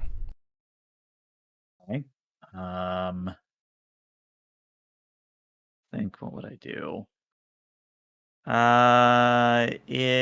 Because I'm trying to think what you would do for if he was human, you would maybe do a few chest compressions or try a ventilator or something like that. It's also totally okay to say that Kaluna would know what to do, and we could do a roll based off of like Kaluna's expertise, or you could say Kaluna doesn't know what to do, but she'd try something else that might work, and that will lead us into a roll, which I'll just kind of give you like information of what it is. You don't have to know the medical like situation to like this. The roles can be like a crutch for us not knowing the medical part of this, but your characters do, if that makes sense. Right. I'll tell you what. Let's do a roll here because I think Kaluna would know again basic medical knowledge here. So, let's have Kaluna do the roll here, and then based on that roll, hopefully it'll give me an idea or two. Okay, let's do a plus brains. Plus brains. All right. Oop. Well, that's a miss. So that's a whole lot of no. But can't I? Isn't there something I can do? I want to feel like there's something I can do. No, that's mind body solution. No, that doesn't help me. Where are my specialties? Oh, my specialties are up here. I don't think I have anything that can affect this. As you're, looking as you're working with the wound, the burn healer, like his burns are healing up, and that makes a lot of sense based off of your training. You kind of know that is working as expected. You just can't quite figure out why he is not responding, why he is not beginning to breathe and come back. And I'm actually going to move Darren to critical because alarms kind of start showing. He's not to the point to where you need to immediately deal with him, but he's getting there. And it's at that point you hear Zila say that Veljeric at the end of the hall is critical. And you have all caught up at the same point in time. What do you do? All right, so as I come out of the room and I see Boomy and Dial, I say, Aaron, I'm going to need you real quick in this room with Vin Darin, and then I'm going to send you over to Veljeric. Boomy, Dial, have you learned anything that might help with Veljeric? Possible poison. Their blades are coated with an anticoagulant. Okay, that's good to know. Good to know. What about you, Dial? Anything you've learned? I have the code to be able to synthesize blood. I got that from Varhera, but she's also starting to fade fast. I'm in my brain. I'm in my brain, I'm thinking maybe our atmosphere is not compatible with their lungs. And I sort of look at Ver Aaron. Is Ver Aaron having difficulty breathing? She is actually. She looks like she's hunched over a bit, and she looks like she's sweating. All right, so I very quickly go to Varen. Varen, what is the atmospheric makeup of your planet? She kind of starts mumbling off compositions of like carbon and hydrogen and everything. Boomy, if you can give me probably display expertise. I think Boomy's the one that might get this first. So an interesting fact about the current situation is it looks like Erin is dealing with it looks like she's dealing with problems due to high G forces, actually. You know, she's starting to sweat. You can tell that she's starting to slunch over. She's walking very gingerly, and you kind of remember the loose detail you were given that all of the Telfi, like on their home world, the gravity is much lower than Earth normal. Just we're the only patients we have right now are the Telfi, right? Yep. Okay. Boomy's just goes. What's the gravity on the Telfi planet? That you don't know. We don't even have a reading of the planet. You probably do, but you'd have to look it up. Computer, what's the gravity on Telfi's homeworld? And the computer says the gravity on the Telfi home planet varies from region to region, but the average is about 0.75 Gs. Computer, adjust gravity in Ward 7 to point... Whatever you said. 0.75 Gs? 0.75. 0.75 Gs. And as that begins to happen, Zila says, Doctor, we might want to also lower the oxygen concentration based off of what Var Aaron is saying. I think the air pressure might also change if you consider the variation in gravities. Which out of Sounds good. character, I think, means that everybody working is going to need a triox. So Triox compound. yeah, so I think as they say that, I say, all right, everybody who's working, you're getting a triox. We're going to lower the oxygen composition. Let's see what we can do here. Duluth. Once that coagulant's taken hold, stabilize him, and then start working on... Which one is it? Dial? Vahera? The hair is the one that I was working on, yeah. Well, but she didn't need the anticoagulant. She was... Valjeran will need the one that anticoagulant. And yeah, Boomy is just heading right towards patient room 1. And Boomy, as you round the corner of the door to patient room 1, you see Jarek is just a bloody mess, and all of the alerts on the wall are just, screaming at you. Basically, his heart stopped, he's not breathing, brain activity is falling quickly. Okay. I am immediately going to give him... was it here? It is... Carnosine. Going to give him an injection of that for cardiac arrest. And I'm also going to mix in Cardalin to help if we can get him started up again, start giving him the easiest time to get some oxygen back in. And I'm going to apply cortical stimulator to his chest and start going to town. Are you going in there by yourself? Or is anyone going with you? I will let anyone come and join me if they want to. I assume there was a nurse in there because she alerted us. So Zila can monitor him from her station. She monitors kind of everyone's life signs from her one spot, but there was no one actually in that room because we had all the nurses and everyone else moved into other places. Yeah, then you'll just hear Boomy call, "Need a nurse?" Is Varharan any immediate danger, or can I can go in there to give a second set of hands? I think you can go in there. She wasn't critical. All right, I'm gonna follow Boomy in. You called for a nurse, you get a doctor. How about that? As long as you can take orders. He just smiles at you. And Deleuze also walks in the room. Now, I'm going to be cruel here, and I'm going to give everyone in this room 3 stress. Oh, God. Oh, God.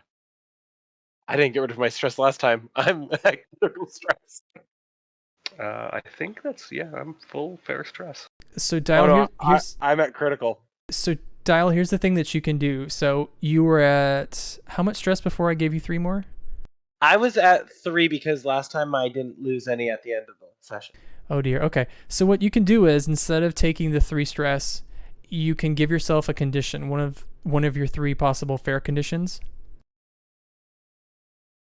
And then you don't take that 3 additional stress. Like your fair stress are tapped at 3, but you now have a fair condition. Where are the fair conditions? I don't remember. Let me see if I can find you some examples here.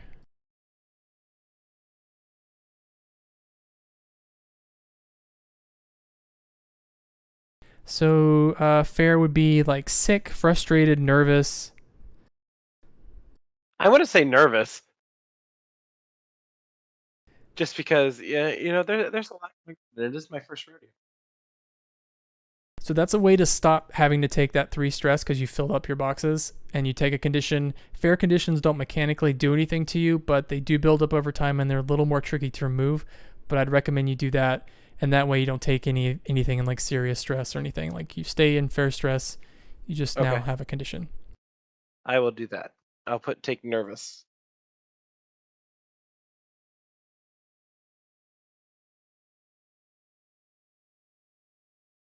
Yeah, Boomy, I think you're still good. You just have 3 stress there. Yep.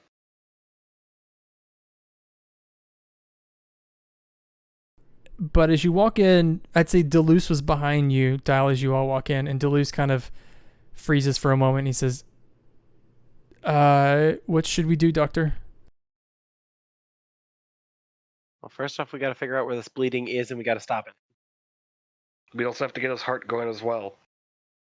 So and it's like defibrillator.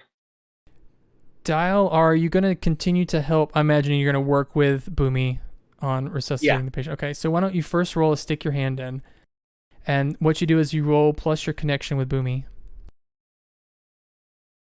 which is -2. Does that pop up when I click it to? Yeah. So if you do stick your hand in, it'll give you a pop up and ask you to enter in a number. You put -2 in. Oh boy. That's about what I figured. Basically, Dial tries to help you, Boomy, but he's just in your way. Like it's one of those situations where not even is he not helping, he's really in your way, and you're having to work around him.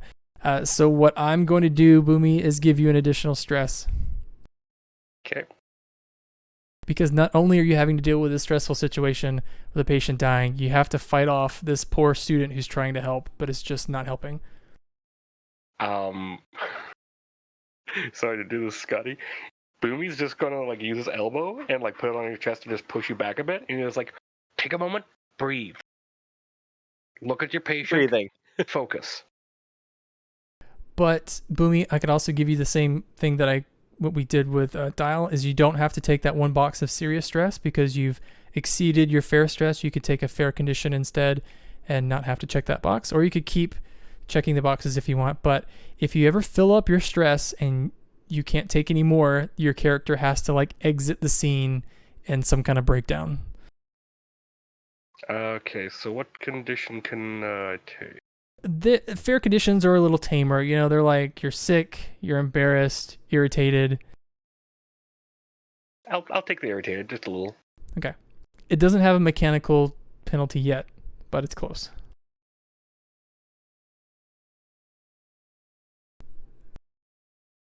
So it looks like you're kind of on your own here, Boomy. So first of all, let's do a display expertise. Okay.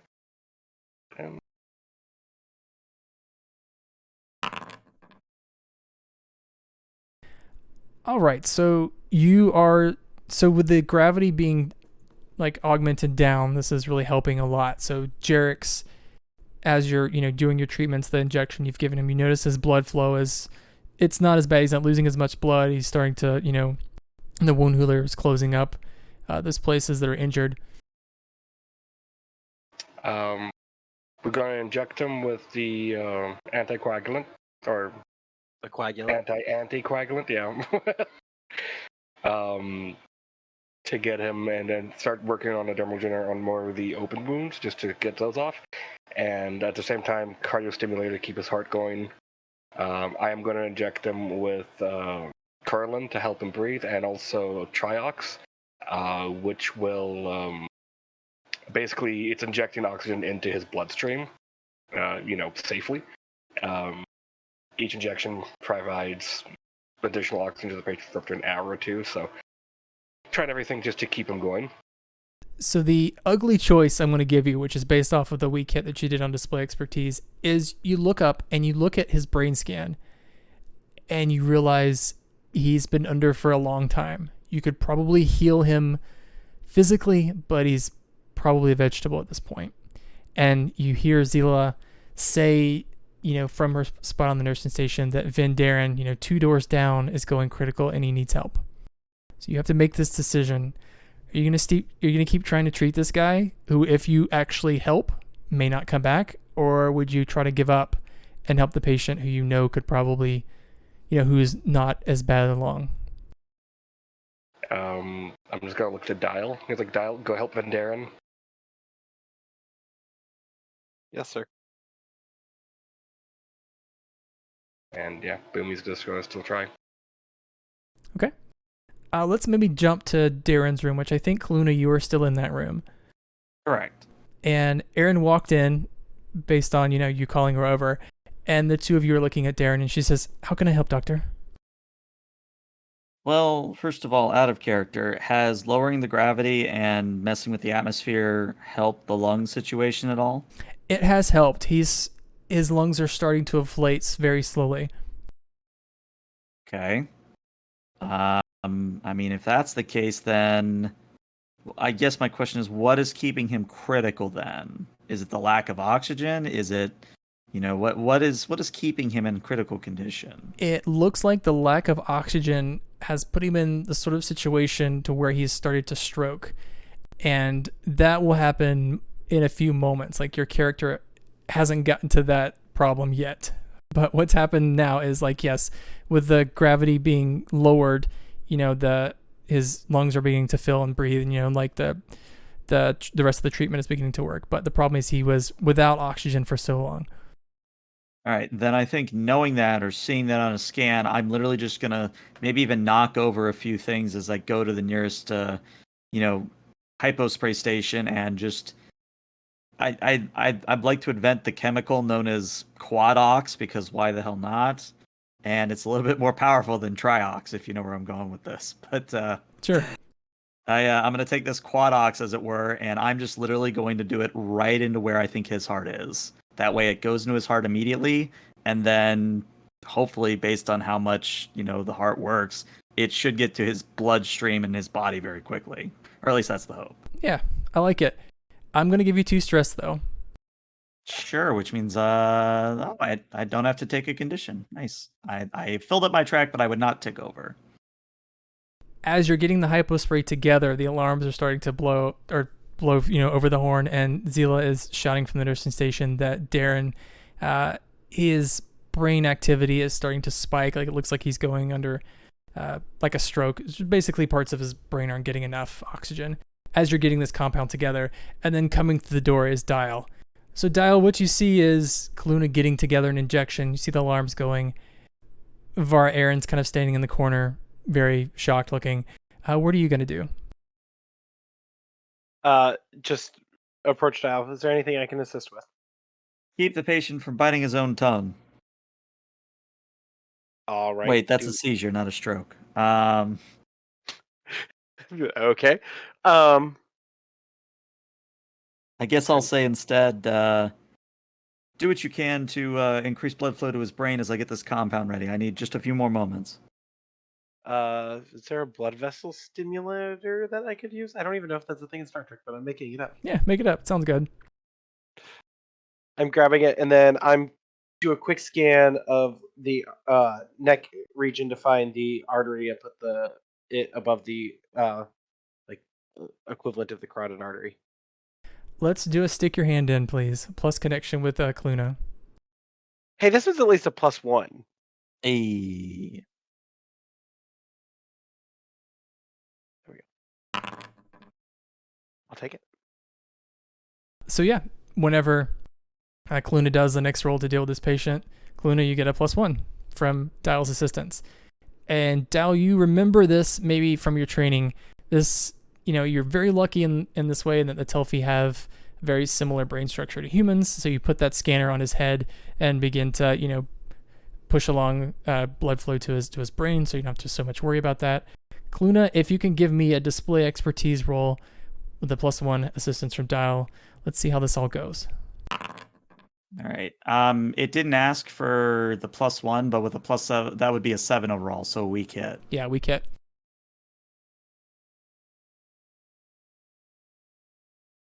So yeah, I think that means what? That there's a complication, or I hesitate, but I still succeed? Yeah, you succeed. The way I'm going to play it is Darren is going to be fine. So Vin Darren is going to make it through. However, none of you will be able to help Boomy, who's in that room by himself with Deleuze.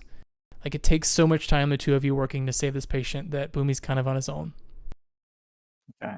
Well, that's by design. The reason I did it this way, because I wanted us to get as much information as we could before Jarek went critical.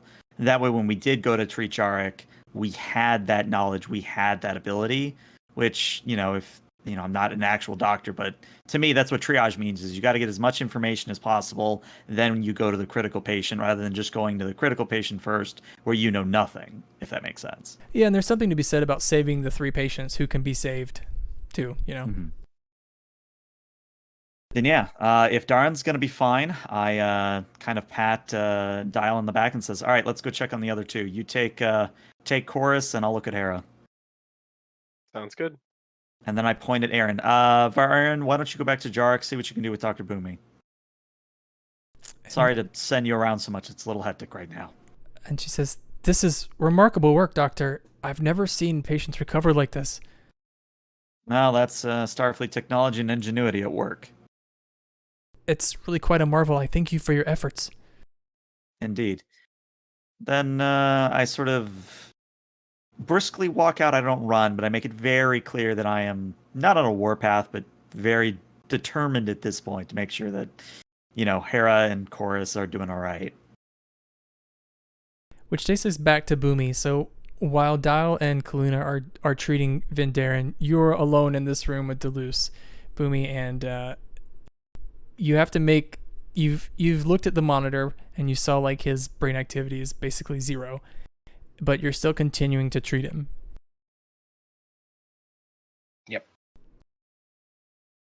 And Deleuze looks up and he says, "Doctor, there's no point. We should call it." How stable is he in terms of blood loss? Like, did we manage to stem that? You did manage to stem that. He does need like a transfusion, but you've got enough equipment and drugs in his system to where his body is alive, but it's questionable if his brain is. Gonna put on a neural stimulator and a synaptic stimulator on his head and attempt to try and basically revitalize that part of his mind. At the same time, I'm going to try and establish a telepathic communication with him, see if anything's there. So I think the neural stimulator is that deal that we've seen in TNG a few times, where it's like a 2-person operation, where there's like one person at the monitor, the controls, and the other person has the thing on their head. So you need Deleuze to work with you. And he at first did not make a motion as you went for the neural stimulator. So I want you to do an assert your authority, basically, to convince Deleuze that you need to keep trying. And so the Deleuze is the assert your authority roll is a plus rep. Well, he owes me a favor, doesn't he? He does owe you a favor, which the favor would give you a +1 if you want to call it in here. I'm going to call it in. Okay. I So, don't think I get prompts. so for assert your authority, I think you should. If it doesn't, it'll just do the rep. If you want to call that +1 in, we could just calculate it after you roll, or there's actually a section to enter it in on the sheet. Okay, yeah. It's forward. If you change that forward toggle to 1, it'll add the 1 on your next roll, and then it'll change that back to 0. Oh, no, I got the prompt here, so just a +1? Whatever your reputation is, that's the base, and then you do get a +1 from your favor. I get 2 in total then. Cool. Oh, strong hit. Crushed it. So Deleuze remembers that he owes you a favor, and he remembers that the two of you have worked together a lot in the past, and while he doesn't necessarily think you're making the right call, he kind of believes in you enough to just go along with it. And he takes his point at the station while you're putting the neurostimulator on, and he hits the button, and like Jarek's body can, jumps as you do the stimulation. And at this point, you try to do a telepathic communication to Jarek, and you get nothing. I'm just gonna increase the output, and I'm just gonna motion my hand for him to hit it, and at the same time, you've seen Avengers, when the Hulk yells at Iron Man? Mm-hmm. That's what I'm trying to do. I'm trying to find, I'm sticking my hand in whatever void or dark sea there is. I'm trying to reach in and pull him back. Since you rolled so well on assert your authority, maybe I won't make you roll for display expertise here, but this is around the time, I'd say you get a blip on the brain scanner, and it shows him not a normal brain activity, probably like middle line, but it's flat. So it's not all the way down, like there's no brain activity. There's just not really much going on. It's like white noise at this point. But now, I think coming in the room are Var Aaron, and I can't remember, Kaluna, were you going in here? I mean, if Boomy or one of the nurses shouts for help, I will, but, I trust Boomy to make the right decision here, so I'm not going to micromanage. Okay. Let's put Var Aaron in. She walks in the room, and she says, is he gone? Quickly, how old do you know this man? He was the second officer of the vessel. I only know him in passing. Has his spirit left? Not if I can help it. And I'm just going to look at can you tell me anything about him? Anything personal? She says, he is, well, they are a Zed. I know very little about them. I think they enjoyed music from what I remember hearing, but you have saved so many of the people already. It may just be time for their spirit to rejoin the universe. He doesn't respond. He's trying to pull any memory. He's just pushing music into his head, trying to use it as a lure to try and pull him. He's already got something. He wants to try and go for the whole, fish. He's using music. He's using, the association of positive emotions with it. He's trying to, stimulate the mind to not give up.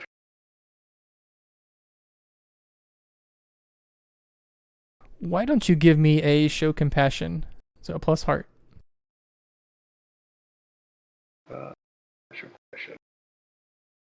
Plus heart? Yeah, plus heart.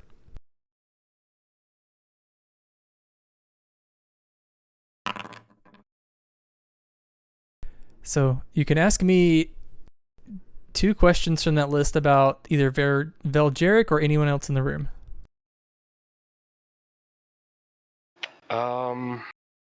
Am I getting anything from this? Is there a weak sense of trying to come back? You're not getting anything from Jarek, which could mean either he's basically gone, or that this is the first time you've ever tried telepathic communication with the Telfi. It just may not work.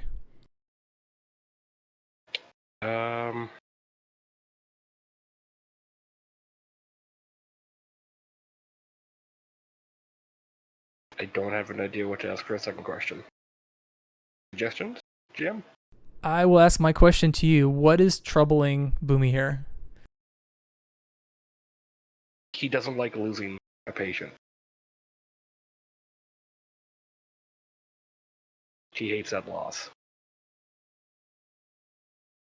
Because he's at the point now where Jarek is pretty much stable, but you're unsure if he's ever going to come back.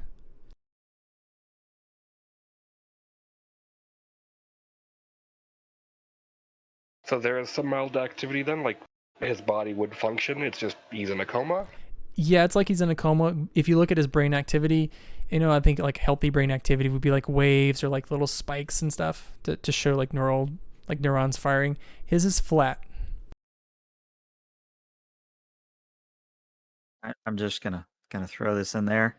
You have a neurologist in the ward. She's just in a different room. That is true. I thought I wasn't going to get any help though because this is happening while you guys were working with Darren. Well, I mean, if Ver Aaron has come over, then I think the elapsed time has happened. Yeah, that time has passed. It would just be either Kaluna knowing to go in there or someone signaling to Kaluna to go in there. Yeah, Boomy will then page Kaluna. All right, and as I come in and I look at the scans, I say, all right, we're dealing with a complicated set of situation here. It looks like his body is still sending signals to his brain. I'm reminded of a patient on DS9 whose name escapes me, but basically there are ways we could fortify his brain and bring him back. Oh God, what was the name of that computer? Go into the logs of Dr. Julian Bashir, Deep Space Nine, Vedic. In character, she'd know the Vedic's name, but his actual name is escaping me right now. Oh, Barile. That's his name, Barile. Yeah. And as Kaluna is going and retrieving this information and reviewing it, Kaluna, you also recall that the way Vel Jarrett got here is through a transporter. And he got here through a transporter when he was alive. So there is a transporter record of his functioning brain pattern. Okay. All right. I also looked up what I was because again, in character, she'd know these things, and this is what the computer would report. So I think what she's gonna do is she's gonna say, "All right, Boomy, have you heard of Vascokin before?" Don't think so. All right. Well, basically, it was an experimental drug which increases blood flow to human organs, and I think that it could help here in restoring a little bit of functionality to the brain. The good news is that unlike back in Julian Bashir's time when it was experimental, we now know the side effects and it's a little bit safer to use.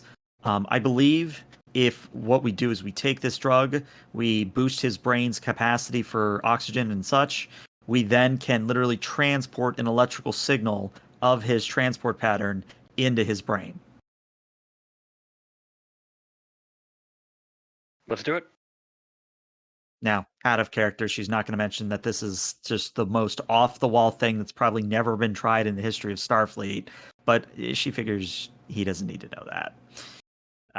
But as she slaps her comm badge and goes, Ward 6, do you have your transporter room operational right now?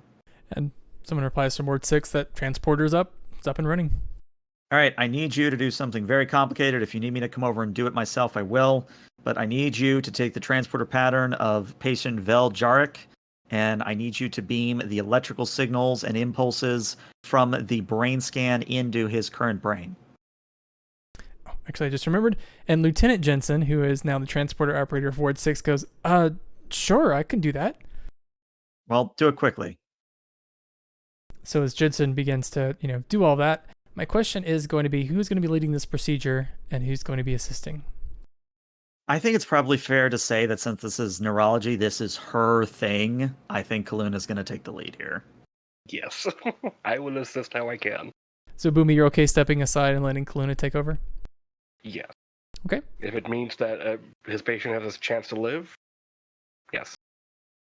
Why don't you give me a plus connection with Kaluna for sticking your hand in? I have a +2. Hey.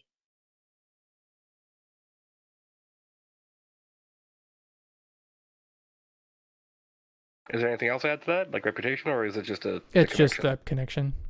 Okay. Oh wow. Nice. Yes. So Kaluna, you push 2, and you get to pick 1 from that list, Boomy.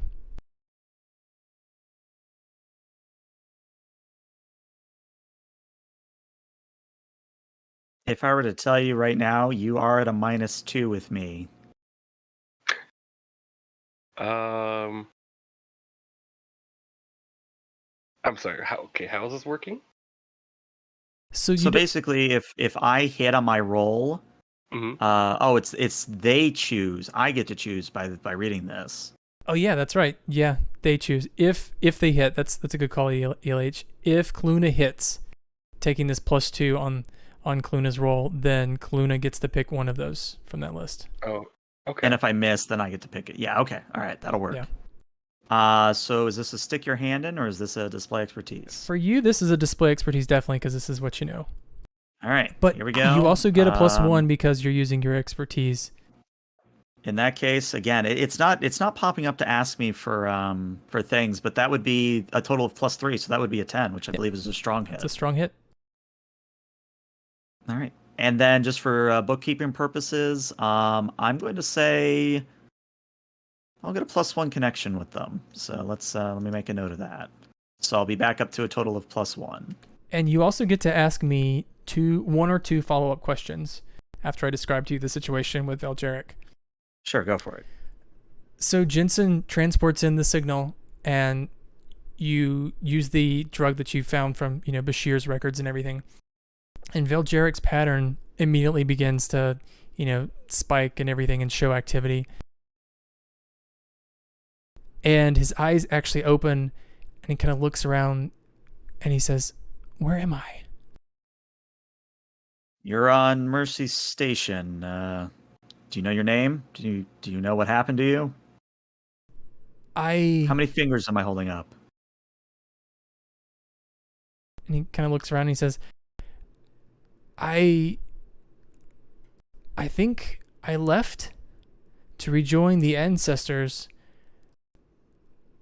I remember several small lights, and then I was pulled back. Well, you're here now. That's the good news. If So you I guess permit- Oh, go ahead. Sorry. Go what you I got. was just gonna say, if you permit GM, because I imagine Boomy was still trying to keep that connection going. When that transport happened there, like in like the mental landscape, if this is fine, it's like he's pulling him out of that water onto the boat, and just like he's just patting him, and like that's what's playing in their telepathic link before he breaks it off as he's starting to wake up. Yeah, so maybe it's more of a gentle wake up, but what you pull back from that yourself, Boomy, is you start to feel that he was probably really dead, and you guys performed a small miracle bringing him back, and it may not be the person that he was. You might have brought back a different version of him, because like the version of him that was real died. You've kind of copied a past version of him using the transporter to bring him back to life, and you kind of feel that echo of who he was, and like the original him was probably actually dead.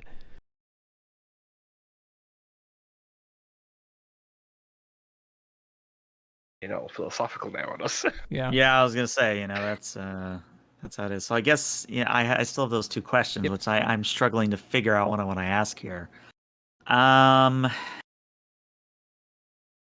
Here's a question, maybe even in character. And this is also to Ver Aaron, who's in the room. What is their policy on death? Is it something where what we just did is like heresy, or is this something where we are going to shake up their entire society? Like, how important or what effect would something of this level have moving forward?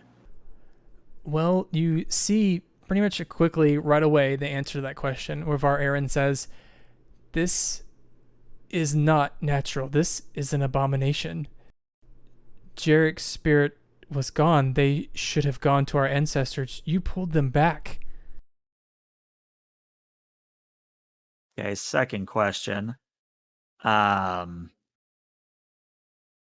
Does this look like Ver Aaron? Does it look like she is? Obviously she thinks this is disgusting or against her beliefs, but does it look like she still accepts what's not? Because it's one of those interesting situations where the person can still accept that they're alive, but maybe feel discontent or disgust towards them, or is this something where like she is not on board at all? She doesn't have immediate like horror on her face. It's mostly still disbelief, and she's processing it.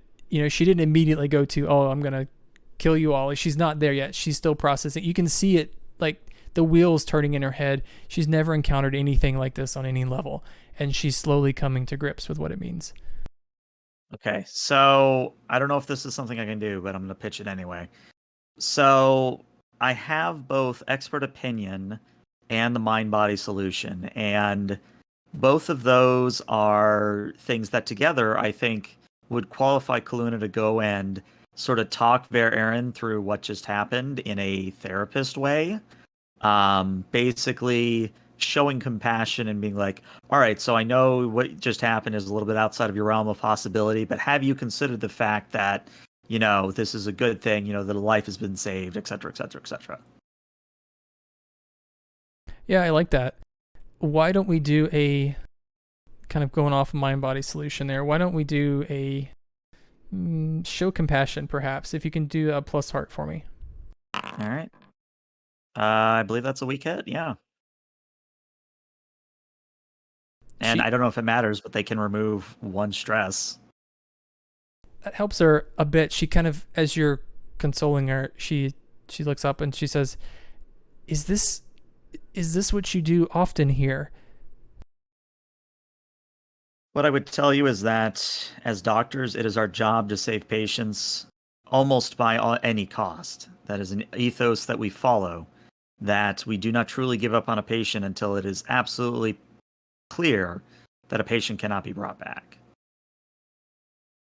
I have my question for you that I will ask in my weak hit list, but what 2 questions would you like to ask about Ver Aaron?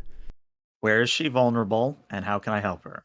She is vulnerable, and that this whole situation has just like upturned her whole universe. Like, she didn't know this medical technology was possible, and you've basically brought someone back from the dead, which she's never even heard of before. So like, she's processing a lot. And while her medical and scientific knowledge is pretty crude based on what you all know, she's probably one of the most like educated people in her society, and for her to not be able to comprehend this is a big thing for her. How can you help her is the religious implications. There's probably nothing you can do, but you could try to appeal to her logic. Well, if there's one thing Kaluna's good at, it's logic. So I think I'm going to nod at Boomy to let him resume being the main caretaker. I'm going to take Ver Eris out to the lounge or whatever we're calling it at this point. Just one of those seated areas where, she can take a breather. I can offer them a beverage, that sort of thing. And just sort of sit with them and walk them through the logic of how, were they really dead? Is this a good thing? Is a patient's life worth, violating religious dogma? Approaching it in the way that a cold Vulcan would more than, say, a callous Romulan would. Okay, before we get to that scene, because I think that'll be fun to play, I do have my question for you. My question for Kaluna is, where is Kaluna vulnerable in this situation? I think it's one of those things where if Kaluna is basically confronted by the captain after this and says, "Oh, you've just destabilized our entire relationship with with this species," Kaluna's gonna start to really self-doubt, what she's doing there, because in her mind, she did what she'd do with any patient that had that opportunity. So I think it would call into question a lot of what is keeping her sane right now, and almost give her perhaps an imposter syndrome that maybe she doesn't know what she's doing. Okay.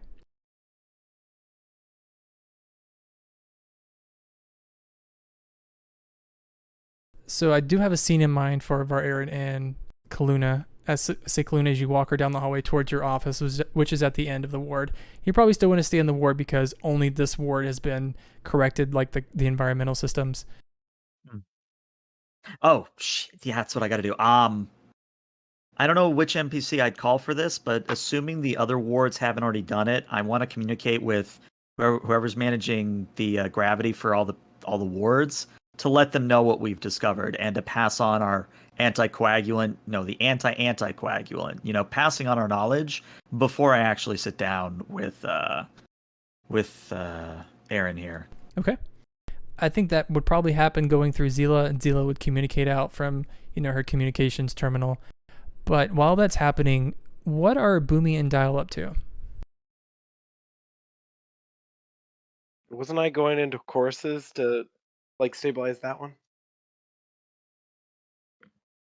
We'll say at this point, with Chorus now, his biggest concern, the biggest problem with him was bleeding, which you did all handle by, figuring out the situation with the Holdar weaponry, and then also decreasing the gravity. So with those two things, actually getting Chorus into a good spot is pretty easy for you, Dial. I'd say maybe you're working on that. Probably. I don't know what Star Trek does with lost limbs. Like, do they regrow them? Is that what they do? Depending they on the kind race, of. you can. Yeah, they either do a full replacement, like organic replacement, or they give him a synthetic. But hey, Dial, you should give him a hand. Oh, nice. Very good. You should really pat yourself on the back for that one there, ELH. Mm-hmm. I've been waiting to do it since the arm came in. I'm like, oh, I got to make this joke now. I just got to find a good point for it. Well, then Chorus will definitely be giving high fives after this. But I'm gonna turn to the doctor and say, when you guys lose a limb, do you guys do you have like prosthetics? Like, I don't want to do something that would be out of the ordinary of what they do on their planet. Aaron has been pulled away by Kaluna, so it's just you currently in the room with Chorus, and Boomy, I'm imagining, is going to tell us what he's up to. Yeah, I'm just with Jarek, just making sure he is cognizant and doing up any little patches, like any cuts and stuff like that. They're just fixing them up.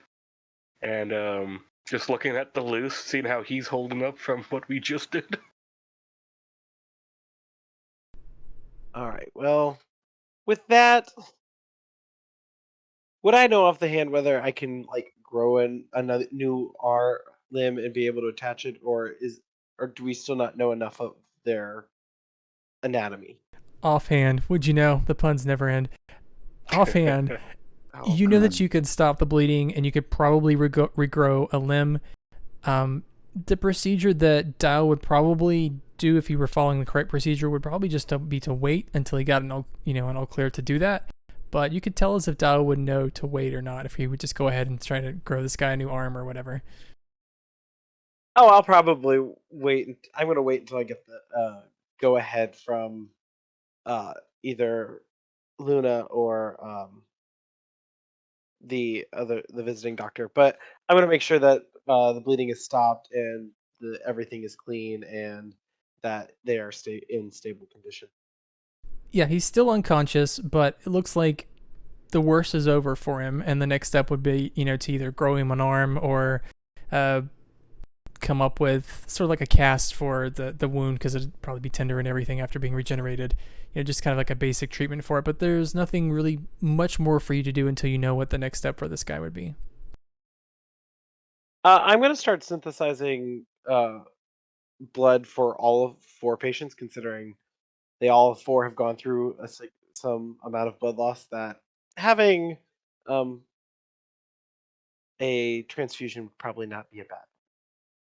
Armed with the knowledge that you've gained already, that sort of task is very easy for you to do. Something I don't need a hand with.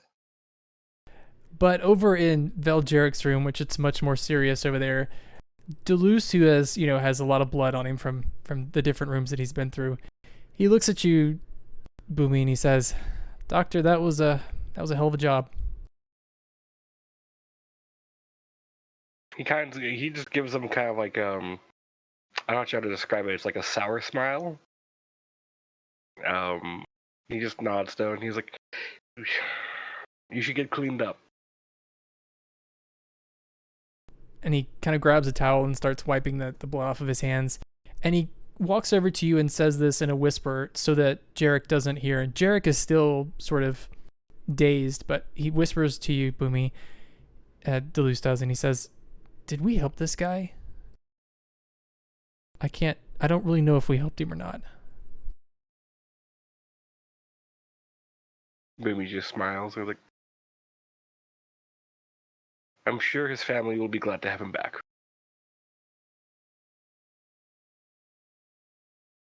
This one was a strange one for me, Doctor. I really thought this person was gone. Every culture has their own term, oath, for doctors. The alien's oath is to help however we can, by whatever means we can, and if we fail that, provide as much comfort as possible.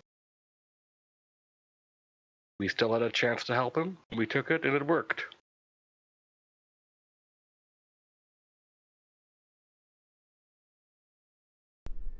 And Deleuze kind of nods his head and he says, I'll have to think on this one for a while, Doctor. I'm gonna go clean up. I'm sure I look like a mess. Do ask one of the other nurses to start setting up cleaner beds. We're gonna have to move them off these dirty ones soon. Yes, Doctor. I'll get on it. Yeah, we'll get to it.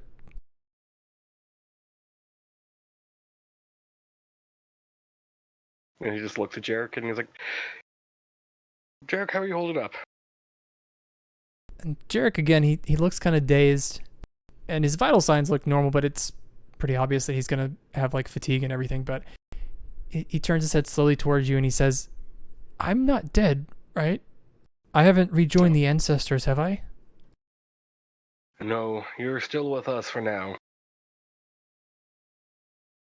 This is the alien hospital, isn't it? It is.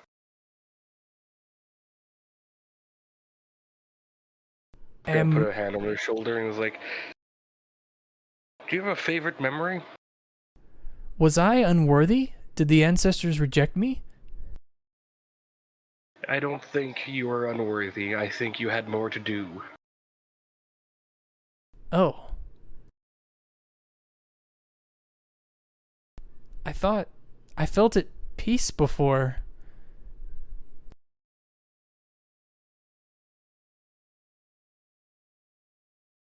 You'll feel that again one day. And the overwhelming emotion that you feel from him, Boomy, is really just confusion. I want to tell you something. My species, we're telepathic. We can help people enjoy a memory. It's one of our gifts. Is there a memory you want to experience again? And he's like, a memory? I would like to experience the memory of joining my ancestors. Anything further back? Childhood? Do you have a family? I don't know.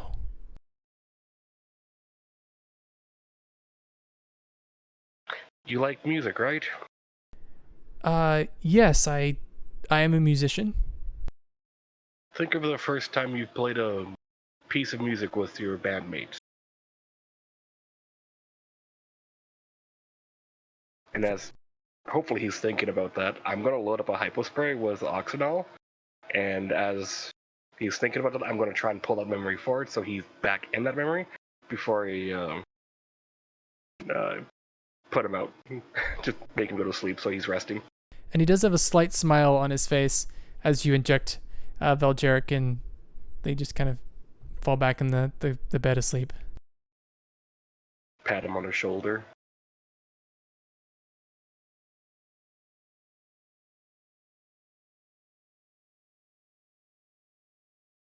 But we move into Kaluna's office. Kaluna, you've walked in with Var Aaron, and she looks like her whole world has just been turned upside down. And she's almost in a daze herself as she follows you in the office. Well, have a seat. Can I get you anything? Water, food? She takes a seat. Yes, water would be nice. Walk over to the replicator, get it cold or hot? Cold, please. I would be a little worried what you think hot is.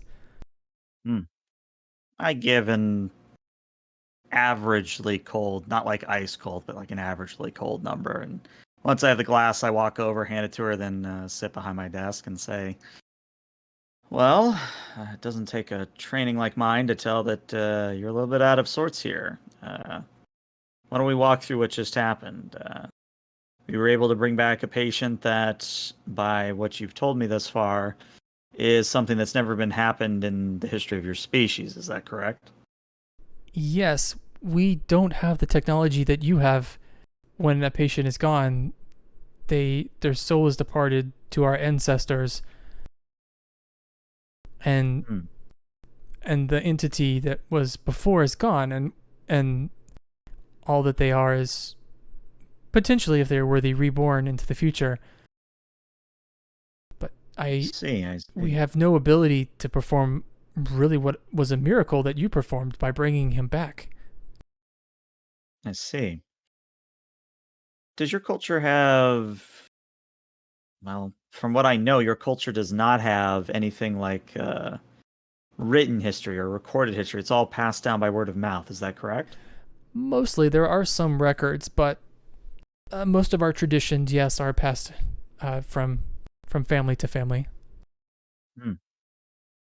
In all that time, can you think of anything that would relate to what happens after death? Or is it just that you know you go to the ancestors?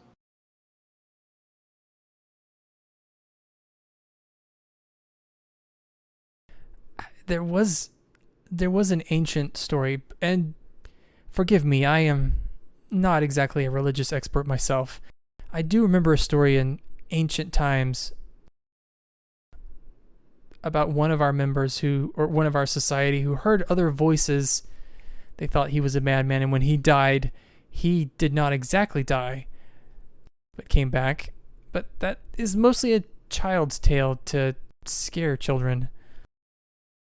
Well, I don't know how it is in your culture, but for Romulans, a lot of our stories we use to quote unquote scare children, they also have valuable lessons with them. And if I were to speculate, I would say that if you can think of one such way that a person came back in your knowledge, then I would simply say that there's no reason, that our friend in room one couldn't come back as well. But I think it's also important to temper expectations. As much as you might have seen that as a miracle, there are limits to our technology. We cannot simply just snap our fingers and make patients suddenly come back from the dead. This was a very unique situation. And she nods her head and she takes a breath and she kind of looks around the room and then she looks back to you and she says, "Doctor, I need time to think on this. It has many ramifications for my people. However, I shouldn't look past the very good that you have done for my people. All of the people that we brought into this ward I thought were going to die, and you saved all of them, and I can't look past that. You've done us a great service. Now, like I said with Jarek, I strongly believe that they left and joined our ancestors, and if they were brought back, that may have very broad implications for my people and for Jarek as well. I recommend, in light of all of the good that you have done, for now at least, that we keep this under wraps. At least until I have had time to process and Jarek has had time to process with their place in the universe now. There are people in the Telfi society who might view this as something negative, and I would hate to jump to conclusions." Understandable. I'll make it known to my staff that they're not to speak of it outside this ward. Thank you, Doctor. And again, thank you for your assistance. I'm sure we'll be in touch. As I said, I've got a lot to think about and a lot to process.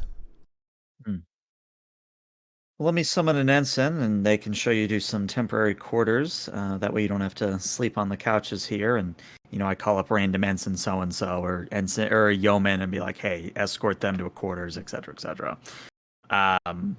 But after they've gone, I deliberately go to every nurse, every doctor, including Boomy and Dial, and I make it 100% clear in a one-on-one fashion that you don't speak about this to the other patients. You don't let it go and become a rumor.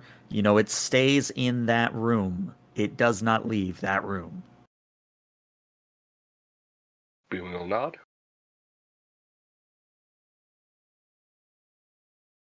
Yes, sir. All right. And I think that's where we're going to end the medical part of this episode and jump to the downtime. So I think everybody got a lot of stress this time. So there's probably a few different ways you might want to blow off steam. So let's maybe start with Dial. How's Dial going to handle this very tough day?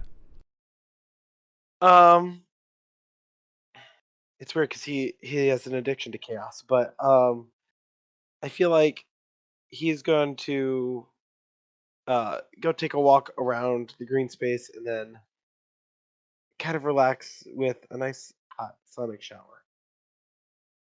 Okay. So what you can do is wager 0 to 3 stress. And the way it works with your condition is if you remove all of the stress from one of those tiers, like if you remove all of the fair stress that you have, then you can remove one condition as well. Let's wager 2. Okay. So is that what you put in the modifier? Yep. And again, you want lower here. High is bad. So things blow The up. only high things that I have today. So things blow up. That's gonna be fun. I might actually save that to next time. It'd start on that note for you, Dial, on how things go bad, because that'll be fun. My quarters are broken into. So you don't lose your condition. You don't lose any stress. This goes the other way for you. Wait, hold on, Dial. Do you have a mother still? Are they still alive? Or is GM just gonna kill another mother? Ouch. No, actually, Dial's an orphan because he grew up in one of the group homes on Trill after the Dominion War. Okay, good. Okay, we're in the clear. We're not gonna kill anybody I would like to else. say for the record, I didn't kill her. I gave like 5 opportunities to save her, and I think our poor engineer at the time rolled like all. No, the doctor. Oh, he was the doctor. Yep. I Anyway. missed that kid. Boomy, what about you? He's probably for the first time not taking any extra shifts. And he's gonna go home and greet Mina and cook dinner, and he's gonna ask her about her day, and he is going to sing a little song that he learned, Nisan Doma. Yeah, he's not hitting all the keys, but he's having fun with the computer and her. He's just trying to make her day lighter, as he's basically using opera to unwind himself and also help her. Okay. Then let's do that blow off steam roll for Boomy. Again, you can wage as much stress as you'd like. Let's do 2. Okay.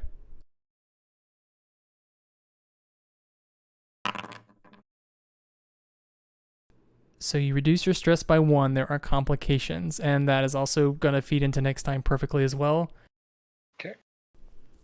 And that leads us with Cluna. Well, I think I did promise that I was going to have that conversation with my sister about why she's actually here. So I guess, as long as that conversation isn't like, oh, it's because, something heavy. But yeah, I think since we are just doing it at that nightclub, I think it's just going to be something where, more dancing, more drinking, things of that nature. Okay. How much stress would you wager for Cluna? I will wager 2. Okay. There we go. So you reduce your stress by 2. This works out for you, and we'll also cover what happens with you and your sister next time. And the reason I want to do this for all 3 of you guys is because these are all good scenes. I don't want to short them in like just a few minutes. I want to give them a lot of time for next time. Sure. Sounds good. And that's, I think, where we're going to call it for the night. Nice. Very nice.